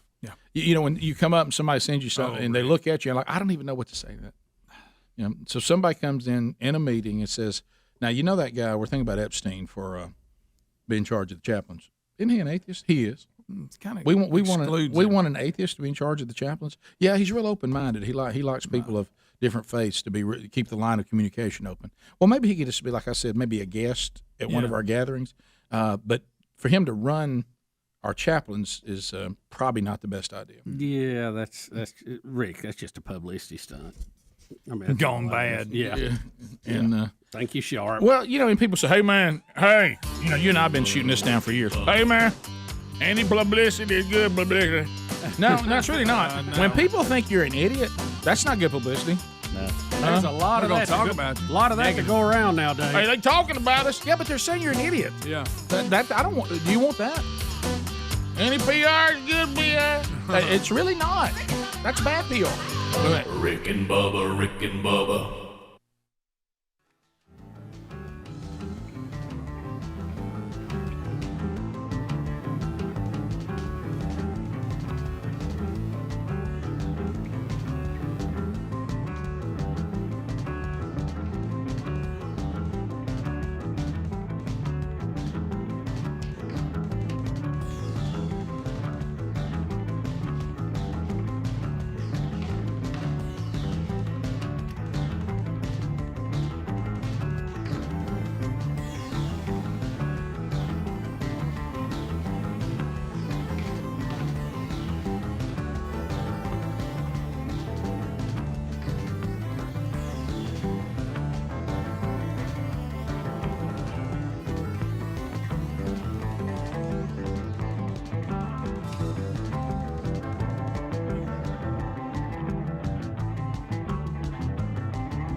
We're back 10 minutes to the top of the hour. Rick and Bubba Show. Thank you for being with us. Bam, bam. All right, so this is one of our stories today. The Afghanistan situation is a big old ugly. But we've got, we have a lieutenant colonel. Is the last name Stuart Scheller? Yeah, I think that's Scheller. I think you're close. Yeah, he has resigned, which that'll be another conversation we'll need some of our military personnel to help us with. But he is very, very upset with the handling of Afghanistan. He's made that really, really clear. We do have some video of him here. It's 5 minutes long. We won't do the whole 5 minutes, but here's some of the audio and video. Here you go. Evening. My name is Lieutenant Colonel Stu Scheller, United States Marine Corps. I'm the current battalion commander for Advanced Infantry Training Battalion. I've been in the Marine Infantry for 17 years. Started my tour with Victor 1-8. It's the current unit that's doing perimeter security, dealing with the mess that's going on there. You can see open source reporting that there was an explosion and some people were killed. I know through my inside channels that one of those people that were killed was someone that I have a personal relationship with. We won't go into more details because the families are still being notified. Not making this video because it's potentially an emotional time, making it because I have a growing discontent and contempt for my perceived ineptitude at the foreign policy level, and I want to specifically ask some questions to some of my senior leaders. And I'll say, as a person that's not at 20 years, I feel like I have a lot to lose. If you play chess, you can only see 2 to 3 moves out because there's too many variables. I thought through if I post this video, what might happen to me, especially if the video picks up traction, if I have the courage to post it. But I think what you believe in can only be defined by what you're willing to risk. So if I'm willing to risk my current battalion commander seat, my retirement, my family's stability to say some of the things that I want to say, I think it gives me some moral high ground to demand the same honesty, integrity, accountability from my senior leaders. And so I want to start with, we'll just use the Marine Corps. We'll just stick with the Marine Corps. So in the current fallout of Afghanistan, a lot of Marines were posting on social media, and in response to that, the Commandant published a letter, which is the service chief of the Marine Corps. And I want to read from it. It was dated 18 August, so only a week ago. The Commandant, sir, you wrote, "Some of you may be struggling with a simple question. Was it all worth it? We want you to know that your service is meaningful, powerful, and important. You fought for the Marine to your left and the Marine to your right. You never let them down." And then you go on to say that, if we're struggling, we should seek counseling, which, I get it. People have killed people. I've killed people, and I seek counseling, and that's fine. There's a time and place for that. But the reason people are so upset on social media right now is not because the Marine on the battlefield let someone down. That service member has always rose to the occasion and done extraordinary things. People are upset because their senior leaders let them down, and none of them are raising their hands and accepting accountability or saying, we messed this up. So that's, you see where he's going now. He's like, look, I appreciate the letter, but we're not upset because we've been under trauma. We're upset because our senior leadership has messed this thing up. Now, he goes on to talk a lot more about that. You can hear that he's got something to say, and he knows that it may cost him. Oh, yeah, it was very predictable it was going to cost him because it's pretty much unheard of for an active duty Marine commander to publicly rip the ranking military leaders and political officials. It doesn't happen. So he was immediately relieved of his command. And then at that point, we understand he resigned from the Marine Corps. Now, I didn't know that you could resign from the military services. I thought you stayed into your deal was up. You didn't get to come out. Yeah, I thought that now, too. That's what I'm confused about. But, look, guy's very upset and probably with good grounds to be so. But you can't do it in the public. That's the thing. There are back channels. If you have problems with commanding officers you're supposed to go to, you can't go to the public and start doing this kind of broadcast. Well, look, we all understand how he feels, but you just can't do it. That's part of their thing, and you knew it was going to come, and he gets more animated as it goes on. But here's what I'm wondering, though. I'm back to what you're talking about. We have somebody that can help us, Hunter. I know you have an honorable discharge, a dishonorable discharge, but resignation? Yeah, I don't know. I'm completely gray on that. All right, Hunter maybe can help us. Hunter, talk to us about this. You are a veteran, so what's going on here, and what can and can't you do? I don't think going to the public was, the smartest course of action. But at the same time, he felt like that's what was needed. He's seen other Marines, obviously, that have gone to the back channels and haven't received quality answers or anything, So he's obviously seen someone go through the same back channels and proven the point that it's not going to work. So he's decided that this is the stance he wants to take. And, I stand with Stu on this one. The decision-making was absolutely atrocious. And the short time I was in the Marine Corps, there's no way that this should have happened the way it happened. Yeah, we're hearing a lot of that. Shane says he can help us with all of our questions. Thank you for your service, by the way. Shane, welcome. Go ahead. Yeah, thank all of you. Good morning, guys. Hey. Basically, I was in for 17 years before I was medically discharged. But anyway, unless they have changed things, when you do after 15 years, and I don't know how it is for officers, but after 15 years, you can go to what they call in depth, where you don't have a contract saying how long you can be in for. And if it's your time, if you feel you need to resign, you can resign after like 15 years, after a certain rank and stuff. Now, things have changed a little bit, so I might be wrong, but that's how it was when I was serviced. So probably the fact, the rank he has achieved, the years he's been in, he has that flexibility. He can leave when he wants to. It's not like the old days when you would desert and go AWOL and they find you and then you bust rocks in Leavenworth forever, right? Yeah, that is correct. Now, he has to put in his paperwork. He has to do all the out processing and everything else. But, yes, it's basically he is resigning. He gives up his command. He goes through all the out processing. What about his he said he may lose his pension. Will he lose that as well? That is something for the courts, the military code of military justice, the UCMJ. That depends on the senior ranking above him if they want to court-martial him for dereliction of duty or whatever they might find.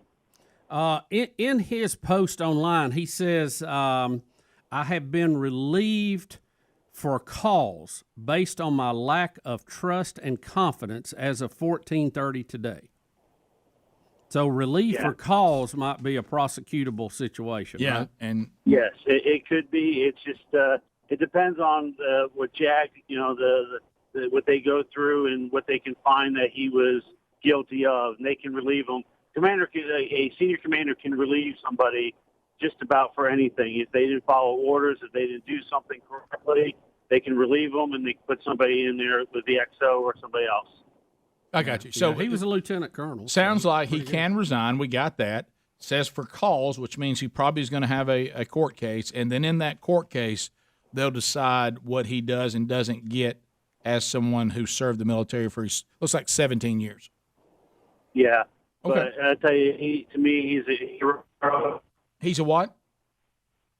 He's calling out the chain of command for failure to take responsibility, because we were always told as a leader, if it's in your lane, your job description, you're responsible, even if you're not even there. That is your responsibility. If you messed up, you were supposed to own it. That is your responsibility, and only good leaders will take the responsibility of what has happened, even if they weren't physically there. So he's just not seeing that from his commanding officers, and he's not happy about it. Yeah. That'll be interesting to see how it plays out. It will. Top of the hour. If you leave us, have a great day. You got more Rick and Bubba. Lord willing, we'll be back. Rick and Bubba, Rick and Bubba.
It is 6 minutes past the hour from the broadcast plaza and teleport. Here we go.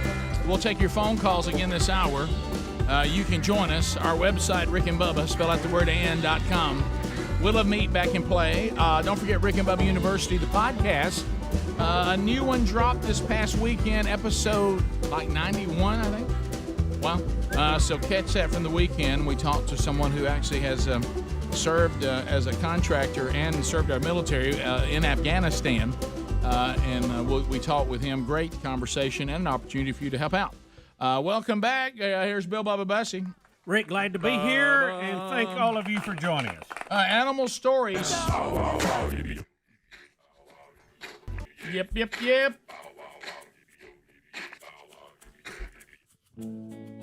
I know you've got one about this protecting, but have you seen this one with the cow in the back of the seat at the drive-through? I've got to see the video. A cow in the back of the seat. All right, so please. Oh, that's so good. That big old face. Look at that. Out.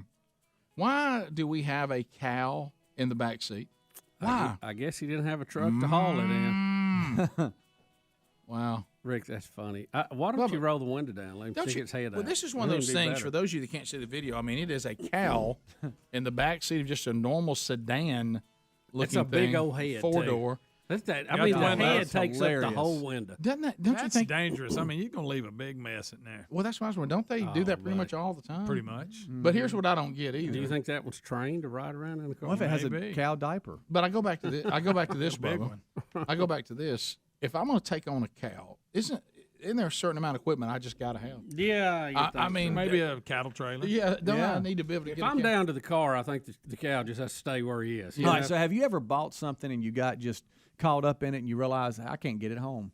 And you start looking around, you're trying to fit like a TV in your back seat or something. And you didn't plan for it. You just had an emotional buy. Yeah, big step out on me. Matter of fact, over the week, I had a huge step out. Yeah. Didn't think something through. Right. Do you think you bought the cow and realized I can't get it home? How am I going to get this thing home? I guess. Put it in the back seat. That's all I can think of because I can't imagine it being the other way around. I've got a cow and we're so ill prepared that I need to go to town and I can't leave the cow.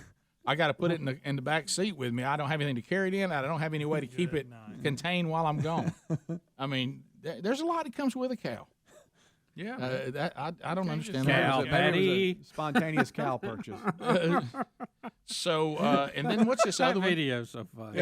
What's the other one? Well, Rick, scary one for sure. A woman walking her dog in a Tennessee nature reserve fended off a man who had allegedly tried to kidnap her by smearing a bag of her dog's feces in his face. Well, that'll do Take that. That'll do it. Michael James Ward, 47, allegedly approached the 30-year-old victim as she was walking along a path in the Forks of the River Wildlife Management Area on August 22nd around 1:30 p.m. The Knoxville Police Department have released details of this. He asked her for water before allegedly grabbing her and trying to pull her into the woods, according to police. Ward allegedly punched her multiple times, causing cuts to her head and face, but she fought back and at one point smeared the bag of her dog's feces on his face. Grab what you can, right? Feces. He backed off and apologized, but when the woman told him to go away, he pulled a small knife and came at her again. What? Yeah, how about that? He said, go around. The woman was able to call the police with another trail walker cell phone, and they responded with a K-9 unit. Yeah. But at that point, he got away, but he was found and apprehended sometime later due to his name and or his picture being out on social media and in broadcast things. And his smell. He was actually caught on a citizen's arrest by somebody. How about the fact they called the K-9 unit after he already been attacked with dog Citizens arrest.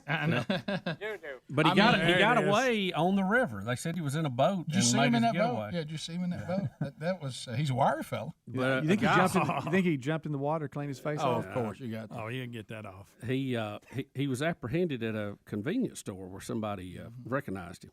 Just did a citizen's arrest on him till the police got him. Yeah. I always think of Barney Fife when I hear They say citizen's arrest.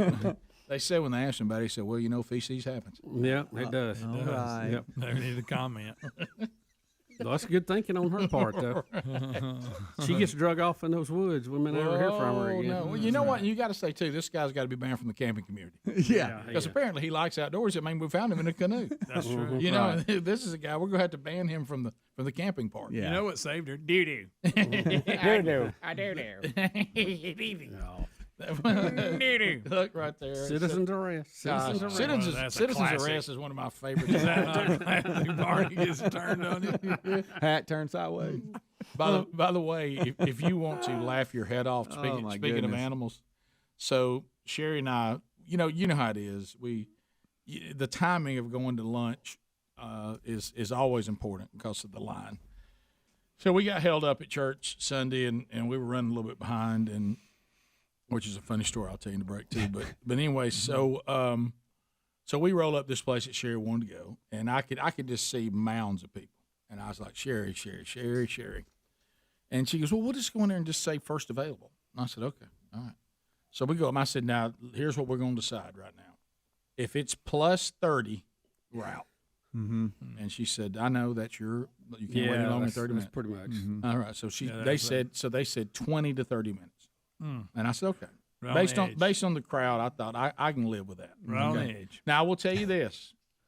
I really, really, really love, because of my personality, the restaurants that send you the link and you're literally tracking where you are and how many people are ahead of you. Oh, yeah. I mean, and I feel better, like I hadn't been forgotten. I track that like James Spann on severe weather. Yeah. And Sherry's like, people are not going to move that quick. You're looking at it every 3 seconds. and I'm like, I got to see where we are. But, somebody might drop out. Somebody might say enough. So anyway, no moss.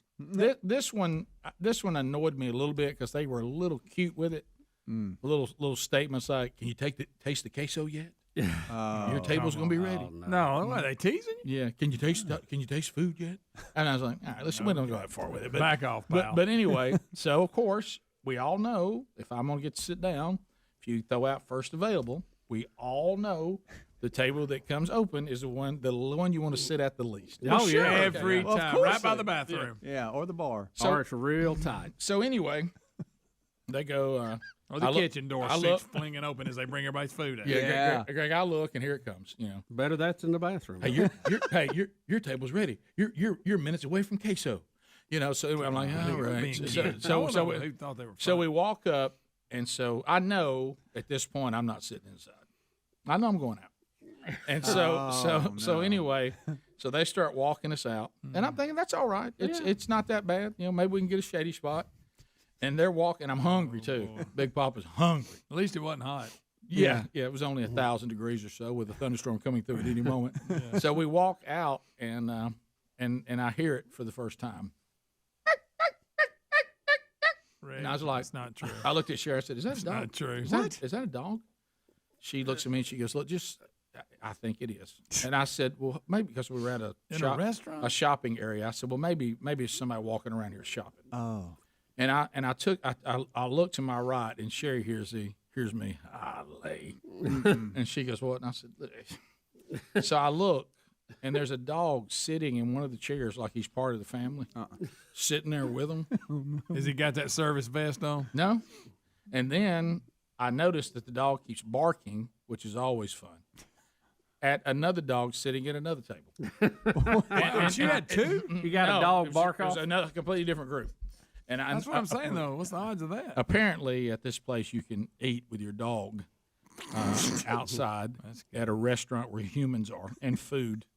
Is there anything that bothers you more? Oh, Sherry was like, Sherry was so funny because I pictured y'all. Sherry goes, "Okay, now I realize this is the worst case scenario for you. Yes. But it's first available. Hey, this is the life of first available. Yep. Okay. Now let's just eat and quit looking at the dog like that. You couldn't quit staring at it. No. And she said, before we eat, let's get it out of your system. Okay, look, are you ready? And go. And I said, who in the world brings a dog to eat with humans at a restaurant? Okay, any more? That's what this is, a one-timer. Yeah. We're going to monologue it, and then we're not going to talk about this the whole thing. I said, do you hear him barking? I do hear him barking. Talk to me how that bothers you. I said, you talking about sitting here listening to somebody bark? I'd rather hear somebody's kid screaming. I said, at least that's a human. Right. I said, human consumption. There's nasty dogs sitting at people's tables. Okay, anything else? She goes, anything else? I said, I just don't understand that. Okay, you don't understand it. Walk that out for me. Like that. And I said, I mean, who would do that? Okay, go ahead. Are you almost done? She goes, because really, let's just do one time, get it all out. Right. I mean, who would do it? She goes, all right, you want to say who would do it one more time? I started laughing at this point. She goes, you want one more? Who would do it? Who would? She goes, go ahead, make the face, do the whole thing. I don't understand that. Doesn't make any sense, does it? It doesn't. Would you ever take a dog to Rick? Never. Never take a dog to eat. The dog. I said. She said, "Do you want to do the thing where the dog didn't want to be here?" Can I? Go right ahead. But you got to cover that. The dog doesn't even want to be here. What's barking? The dog wishes you. The dogs don't need chips and salsa. Did it ever hush? They bark back and forth throughout the whole meal. Oh no. We'll be back. Rick and Bubba, Rick and Bubba.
Let the people talk.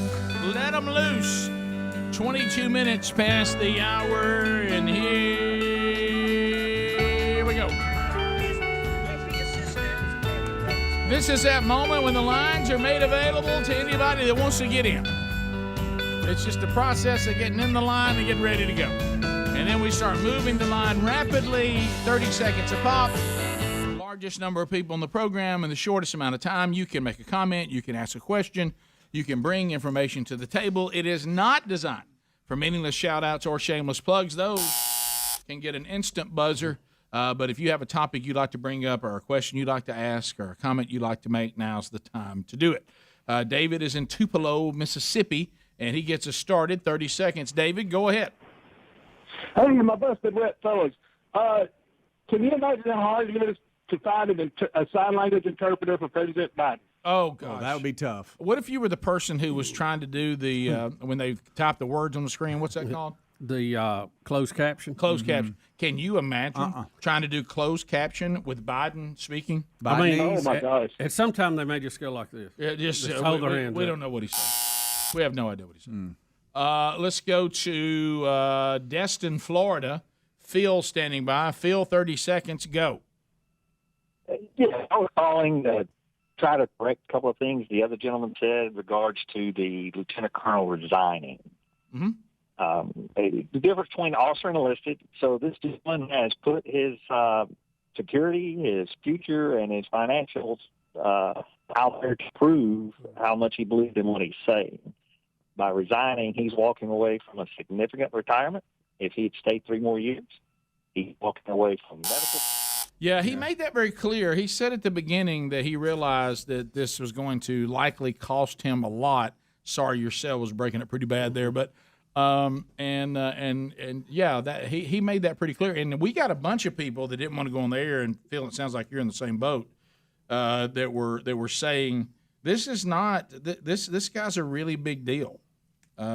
He's not just some guy and enlisted guy, who. Yeah, I mean, you're talking about a lieutenant colonel. I mean, right. he's I don't know exactly the Marine rank how it would go, but I mean, he's pretty high up, and he's fed up enough that he spoke up knowing what was coming, that it was that important to him. And he will pay a steep price for that, like I say, with retirement and medical bills and all that stuff. Yeah. Well, it goes back to, if it's kind of like anything that really matters. I mean, usually the things that really, really matter in the stands that have the most impact are things that cost you something. Yeah. Miracle in Coleman, listening to us. A lot of pressure with that name. Yeah, 104.7 WZZK. I think this explains a lot. Miracle, how you doing? I'm good. How are you guys? Good. Great. That's good. I just wanted to say, just with everything that has happened in the past, week with Afghanistan and everything, something that my mom actually brought up to me was people, if you're still a Biden supporter, you're not actually a Biden supporter. You're actually just a Trump hater. There's no doubt. A lot of that. And it's never been more clearer. I mean, I'm even letting people know that voted for Biden. It's okay if you want to start wearing a shirt that says "I was anti-Trump." It's impossible to be pro-Biden. What did y'all tell me on the approval rating right now? That there actually were people that think he's handling this. 38%. It's a low number. Still approve. Yeah. It's a low number versus 60 something on the other. Yeah, side. it is. But still, for the disaster this has been, that's high. I mean, that's somebody who's just going to say, "Yeah, I'm supporting him no matter what." Mm-hmm. I mean, it doesn't matter what the train wreck is. Yeah, this feels like that you would say there's a field over here, and you see those people standing over there, and you go, "Well, there's not many." You go, "But they think Biden's doing a great job with Afghanistan." You'd have to go over and talk to him, wouldn't you? Yeah. I mean, you go, now let me dial in on this. Well, we need to end the war. Well, okay, a lot of people are for ending the war, quote unquote, but the way it was done, you think this was good? Yeah, I look, somebody somewhere, and I don't know if it was the president or the people advised him. Boy, they missed it. They missed it bad on this. Well, and you've made this point over and over again. The only part that is not as clean on and I disagree with Trump on this too, is that, well, man, we just had to get out of there. Really? Did we? Well, that's a whole nother topic. That's another too. topic. Yep. Yeah, but there's a lot of people even on the right that are saying, well, we had to leave there. I mean, did we? I mean, Well, for now 20 keep in mind, years, for the last few years, we've only had 2,500 troops in there. Right. And that's not a big number. And that kept and that most kept of them peace. were dealing with air cover, and they let the Afghanis handle the ground stuff, and they gave them air cover, and it kept everybody beat down pretty well. Yeah, I for mean, a minimal cost for us to have a outpost there at the embassy, which all embassies are nothing but a spy headquarters, and everybody knows that. We'll quit joking about that. The ones that are here and the ones we got everywhere. It's just a spy headquarters. If we is all sucked it our is. presence right now out of South Korea and left that vacuum, I bet you see North Korea make a move. Well, you've already seen them make a move. Right. According to several published reports today, they've started enriching uranium again. Right. So, if you saw that disaster in Afghanistan, you really are not worried about the United States. no, you're right. I mean, how about this? Back over to what we're all in agreement on. The way we have left is just disastrous. Yes. I mean, and it's so unnecessary. And I think that's the thing that makes people so sad. You know, people lose their lives in battles. That's just sadly a part of it. But when you have people get killed like these 13, and you're like, man, that was avoidable. That was avoidable. That's 13 people that probably didn't have to die. That was avoidable. And you knew it was coming because they had to get out there and be. That's a when you start checkpoint. getting frustrated. You take a beach, and take a have to go and say, look, we're getting into this, and we're going to lose some men getting it. We got to get it. You go, okay, yeah, we understand, and makes you respect those that are willing to do it. But when somebody when people get killed, and you're like, well, this is just us being doofuses. This was avoidable. Yeah. That one hurts. Well, we put American soldiers, so they had to come face to face with the enemy. And when they're known for their suicide bombing, you're just asking for it. Right. And your protection is the Taliban? Yeah. And there's 38% of the people said that's a great idea. Yeah, I mean, that's 38% out to lunch, Well, have you looked around? I know. That's the scariest part to me. It's not the people that they have put in charge. It's us that keep putting them in charge. Yep. Bottom of the hour. Rick and Bubba, Rick and Bubba.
35 minutes past the hour. Rick and Bubba Show. Thanks for being with us. CandidCO.com/Bubba teaming up with the Rick and Bubba Show. Glad they're here. Got some teeth need to be straightened? Yeah. Look, we've been there. And you've been putting it off. And now you're like, really don't want to go do the standard, go get metal braces and all that. Well, then go to CandidCO.com/Bubba. I've got good news for you. These are invisible, comfortable, and removable aligners.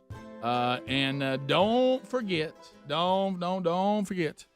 that you need to use CandidCO.com/Bubba. I'll tell you why. There's some poorly reviewed, insanely priced clear aligner companies that are out there like their competitors. But let me tell you something.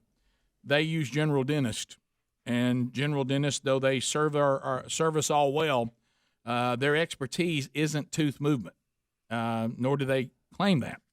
That's why when you get ready for something to do with moving teeth, they then send you to an orthodontist. That's their expertise. And so with CandidCO.com/Bubba, they only use orthodontists. And the same orthodontist is with you from the beginning of the plan till the end. You do this from your home, or if you want to, go to a location, they can help you with that too. There may be a studio near you.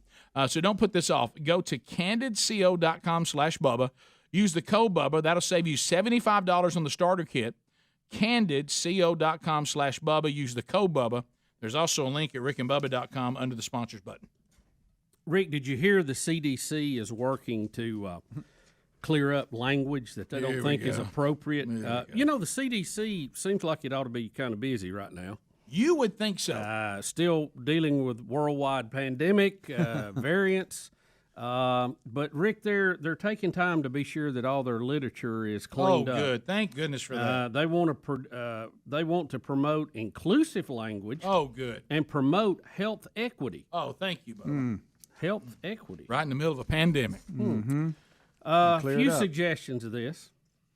The guide says there's multiple sections and suggestions for more inclusive language, including a section dedicated to corrections and detentions. What does this They mean? suggest replacing terms such as inmate, prisoner, convict, ex-convict, and criminal with terms such as people, persons, persons in pretrial or with charge, persons on parole or probation, people in immigration detention facilities. Wait, this is the CDC? The CDC. Other sections in the guide deal with disability, drug, substance abuse, health care access, and access to services and resource, homeless, mental behavior, non-U.S. born persons, immigration status, and all of that. Let's see, they suggest replacement terms for common language typically used to refer to these groups. And let's see, where is that here on this? This is the CDC? Yeah, the CDC. keep asking that, please. The CDC is worried about this. They're trying to do away with dehumanizing language. Right. The CDC and they want to insist on person-first language. Would you tell them what I'd like for the CDC to do for all of us in the middle of a pandemic is to quit politicizing so-called science and just shoot us straight on where we are involving the disease? Leave the language alone. Yeah, leave the language alone. Yeah, I just think maybe you could handle all your inclusive communications during a downtime. Yeah, I got a lot going on. All I hear from them is it's the end of the world, and here we go Yeah. again, acting like you got time for this. Yeah, we get woke later. Yeah. Okay. You see what they say? Let's beat down some of these diseases right now. Instead of older adults, people who are at increased higher Excuse me? risk. Yeah, it's just very Holy confusing. moly. How about this? I can't breathe. I don't care what you call me. What does it matter? But anyway, so perfect example. Just give me some kind of medication. The confusion and all this not that kind of stuff, but just bringing up the CDC reminds me of this. And we've got a Fauci statement we'll play too, video too in there. Problematic. Rick. It's problematic. So the big thing is children. Big fan of Ed Asner. Because if I want to, if I want to terrorize everybody, then I go back. Hey, it's coming to get the children. And stuff. Oh yeah. It's worse than ever. This variant, it's after the children. So the CDC puts out something. I sent this to you over the weekend that the hospitalization rates of children are going up and they're saying it's very similar to the winter months and RSV, end of time. We're seeing rates that we generally see in winter months, so that is also contributing to the pediatric hospital bed crunch. That's the CDC. Now, from the American Academy of Pediatrics, this is their statement. There's no evidence that the Delta variant is causing more severe disease than previous strands. Now, try to live in that world where the CDC says, hey, it's after the kids. And then the American Pediatric Academy of Pediatrics says, we don't see that. So how, what are we, This is what's so frustrating. What are we supposed to do? Yeah.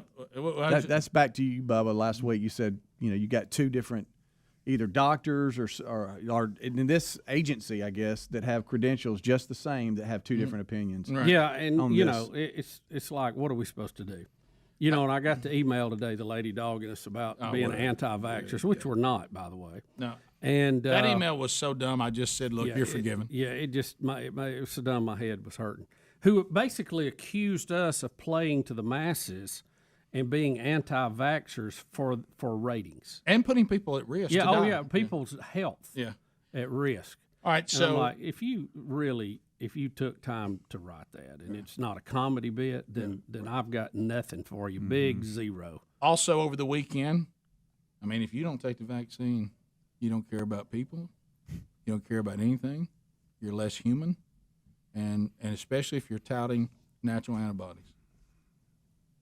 Israeli study, natural immunity is 13 times stronger than the Pfizer COVID shot.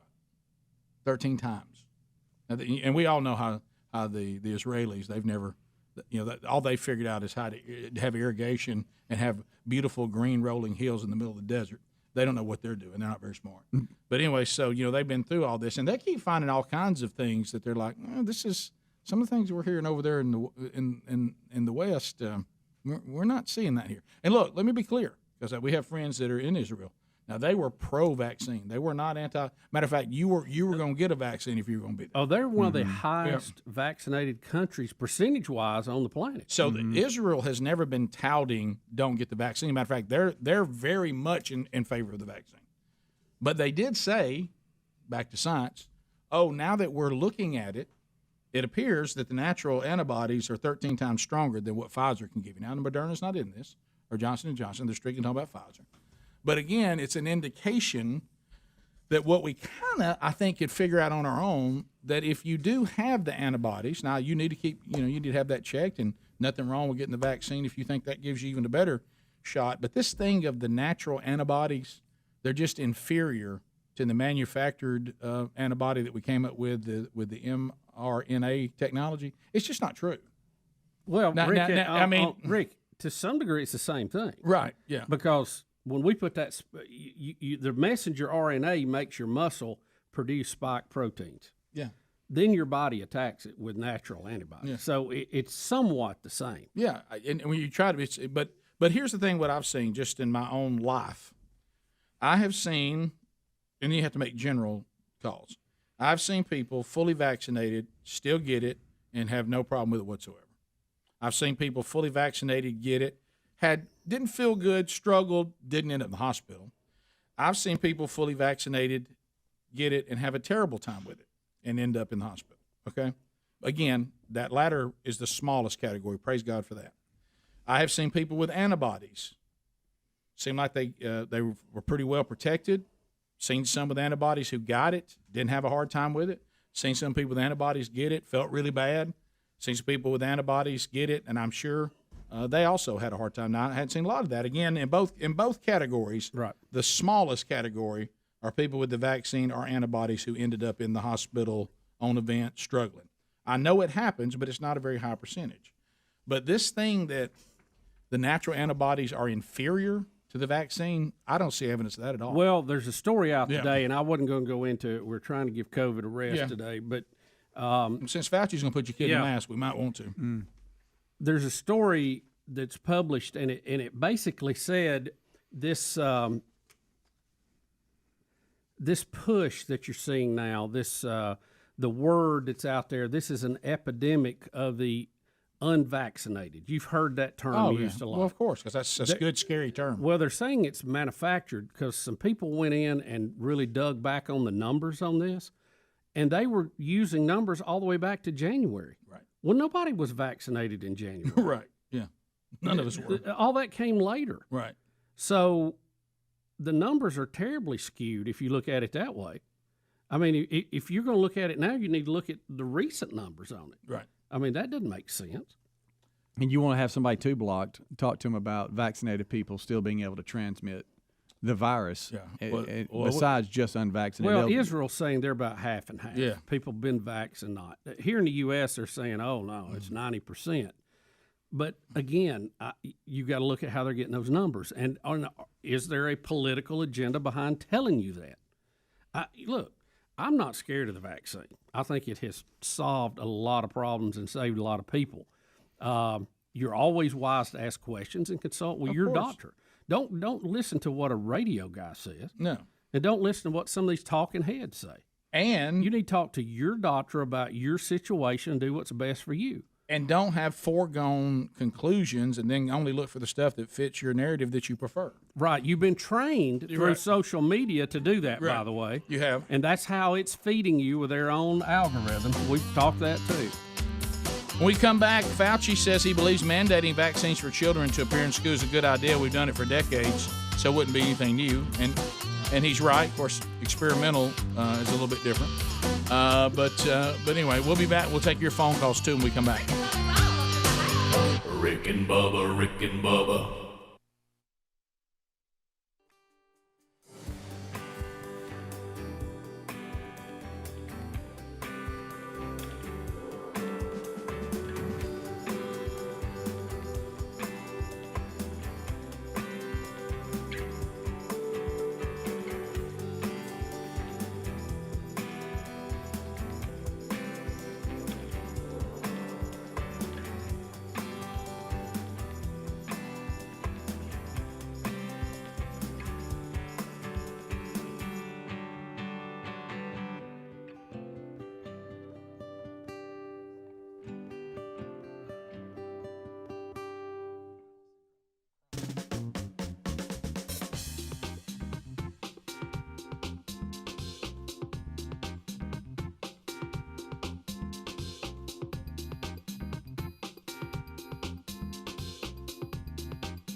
Pass the gravy, please.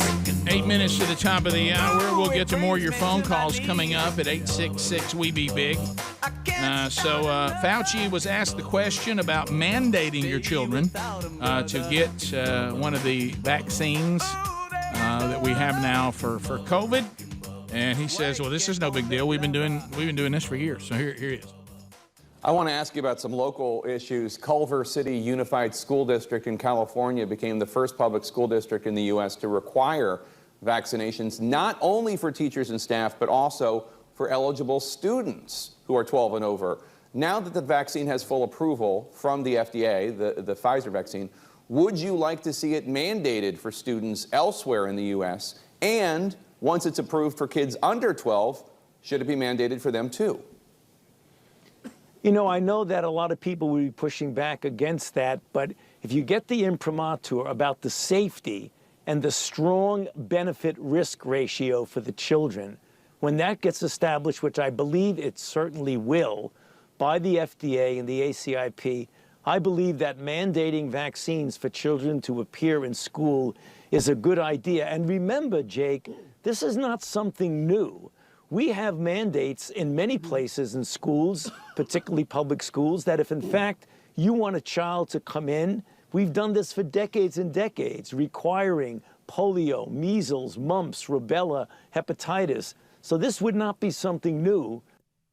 Yeah, actually, the vaccine is new. What I would say to Fauci right then, just to have fun, I understand what he's saying. Yeah, but he's just saying add it to the vaccines we already right. have. But here's what I would love to have done just then. I would have loved it.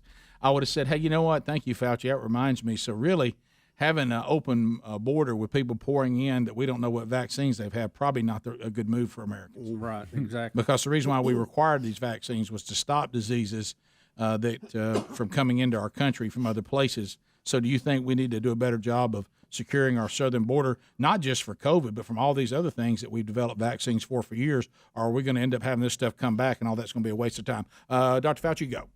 Yeah. Because he wouldn't say anything about that southern border if his life depended on it. And the other thing too, when you look at mumps, measles, rubella, whooping cough, whatever all that you other have stuff. here, yeah, I'm joking. Well, that's a peanut M&M. That's real too. That's not a joke. Me Yeah. saying peanut M&M. I'd like to know, when you deal with those kind of things, what is the death rate they can cause kids, right, versus what COVID is. Correct, because the risk benefit, right? Especially, you got to look at that, guys. You got to. You look have at to. that. When Yeah. Robert Malone says, "I'm not anti-mRNA because I helped develop it, but I wouldn't give it to children under 12," it's not necessary. They don't seem to be struggling with it at that point, right? But and those numbers might change. Yeah. But at this point, I would just like to know what that is. Now, asking a question doesn't make you anti-vax. Let me underline that. Apparently, it does. Well, that's the tribalism, and we're just not going to play that game. We're going to. Well, I'm not going to be a zombie vax either. Okay. No. That's what some of you are. You're just a zombie when it comes to these topics. Here's the deal. I'm not going to either tribe. Yeah. I may have opinions that differ on the topic based on what one tribe wants me to say. I'm actually going to think for myself best I can and educate myself best I Look, can. I have no problem with the vax. At this point, I let my wife do it. If I let her do it, that's like me getting it done. Right. I have no fear of that, and I will do it when I think it is the appropriate time. You talking about you checking on your own health and working through it? Yeah, with my own doctor, and I balance what he says with what I believe, too. How about that? Yeah. Well, my goodness. And I make choices because it's crazy. I'm over 18. I get to do Right, that. yeah. And if it doesn't work out, it doesn't work out. Yeah, I'll probably push back on the mark of the beast. Some of y'all won't. Yeah. I'd vote no for that. I've heard this argument. Well, if everybody would and you know what? It's going to be really a small number that do that if you look at it. Right. I hear you this, can't eat it. It really finds out how much you really believe it. Yeah. Well, this was actually said yesterday. I didn't think this was, but we're kind of headed that way. Yeah. If everybody would just get vaccinated, this would go away. No, apparently not. Especially when you can't stop that. Well, you can't stop the variant. The vaccine didn't stop the variant. In theory, that once you have 100% vaccination, there will not be any around to have variants. But as we've pointed out, and it has been pointed out, this is not like polio. This is not like the mumps and all that, because animals can be a host to it. So unless you're going to vaccinate every mammal on the planet, there's always going to be a COVID virus out there bouncing around. Yeah, I think we're going to get to the point where it's not as deadly as it is now. I know that sounds weird when 99% of the people survive it. I mean the number of people. Yes. Yeah. I think you're going to see it be very flu-like in the future. I'm not saying that now. Mm-mm. Save your email. In the future, I hope that it migrates and it variants itself to basically a flu kind of disease every year that we can manage. But I don't think it. But the flu kills people every year too. It does. 35 to 60,000 somewhere in there. Yeah. Oh yeah. Absolutely. Most of the time because of pneumonia. Pneumonia gets people no matter what makes you get pneumonia.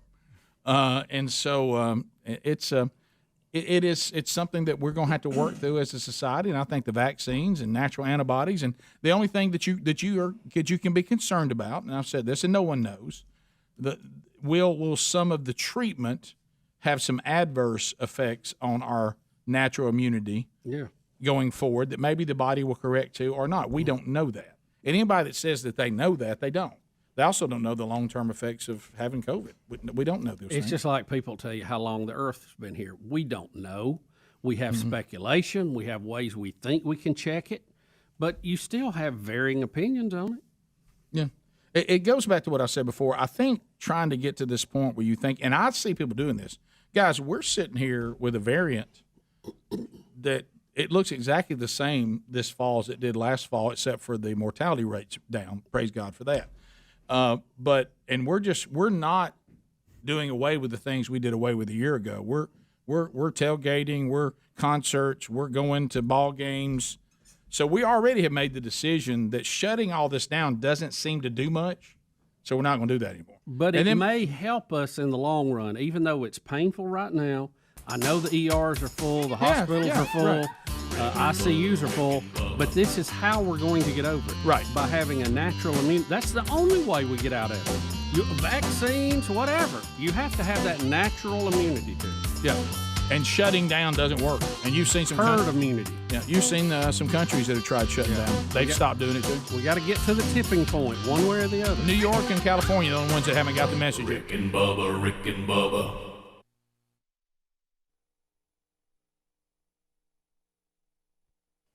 Hey, thank you for watching Rick and Bubba live on our YouTube channel. We're here live every Monday through Friday. Be sure to subscribe and hit the little bell for notifications.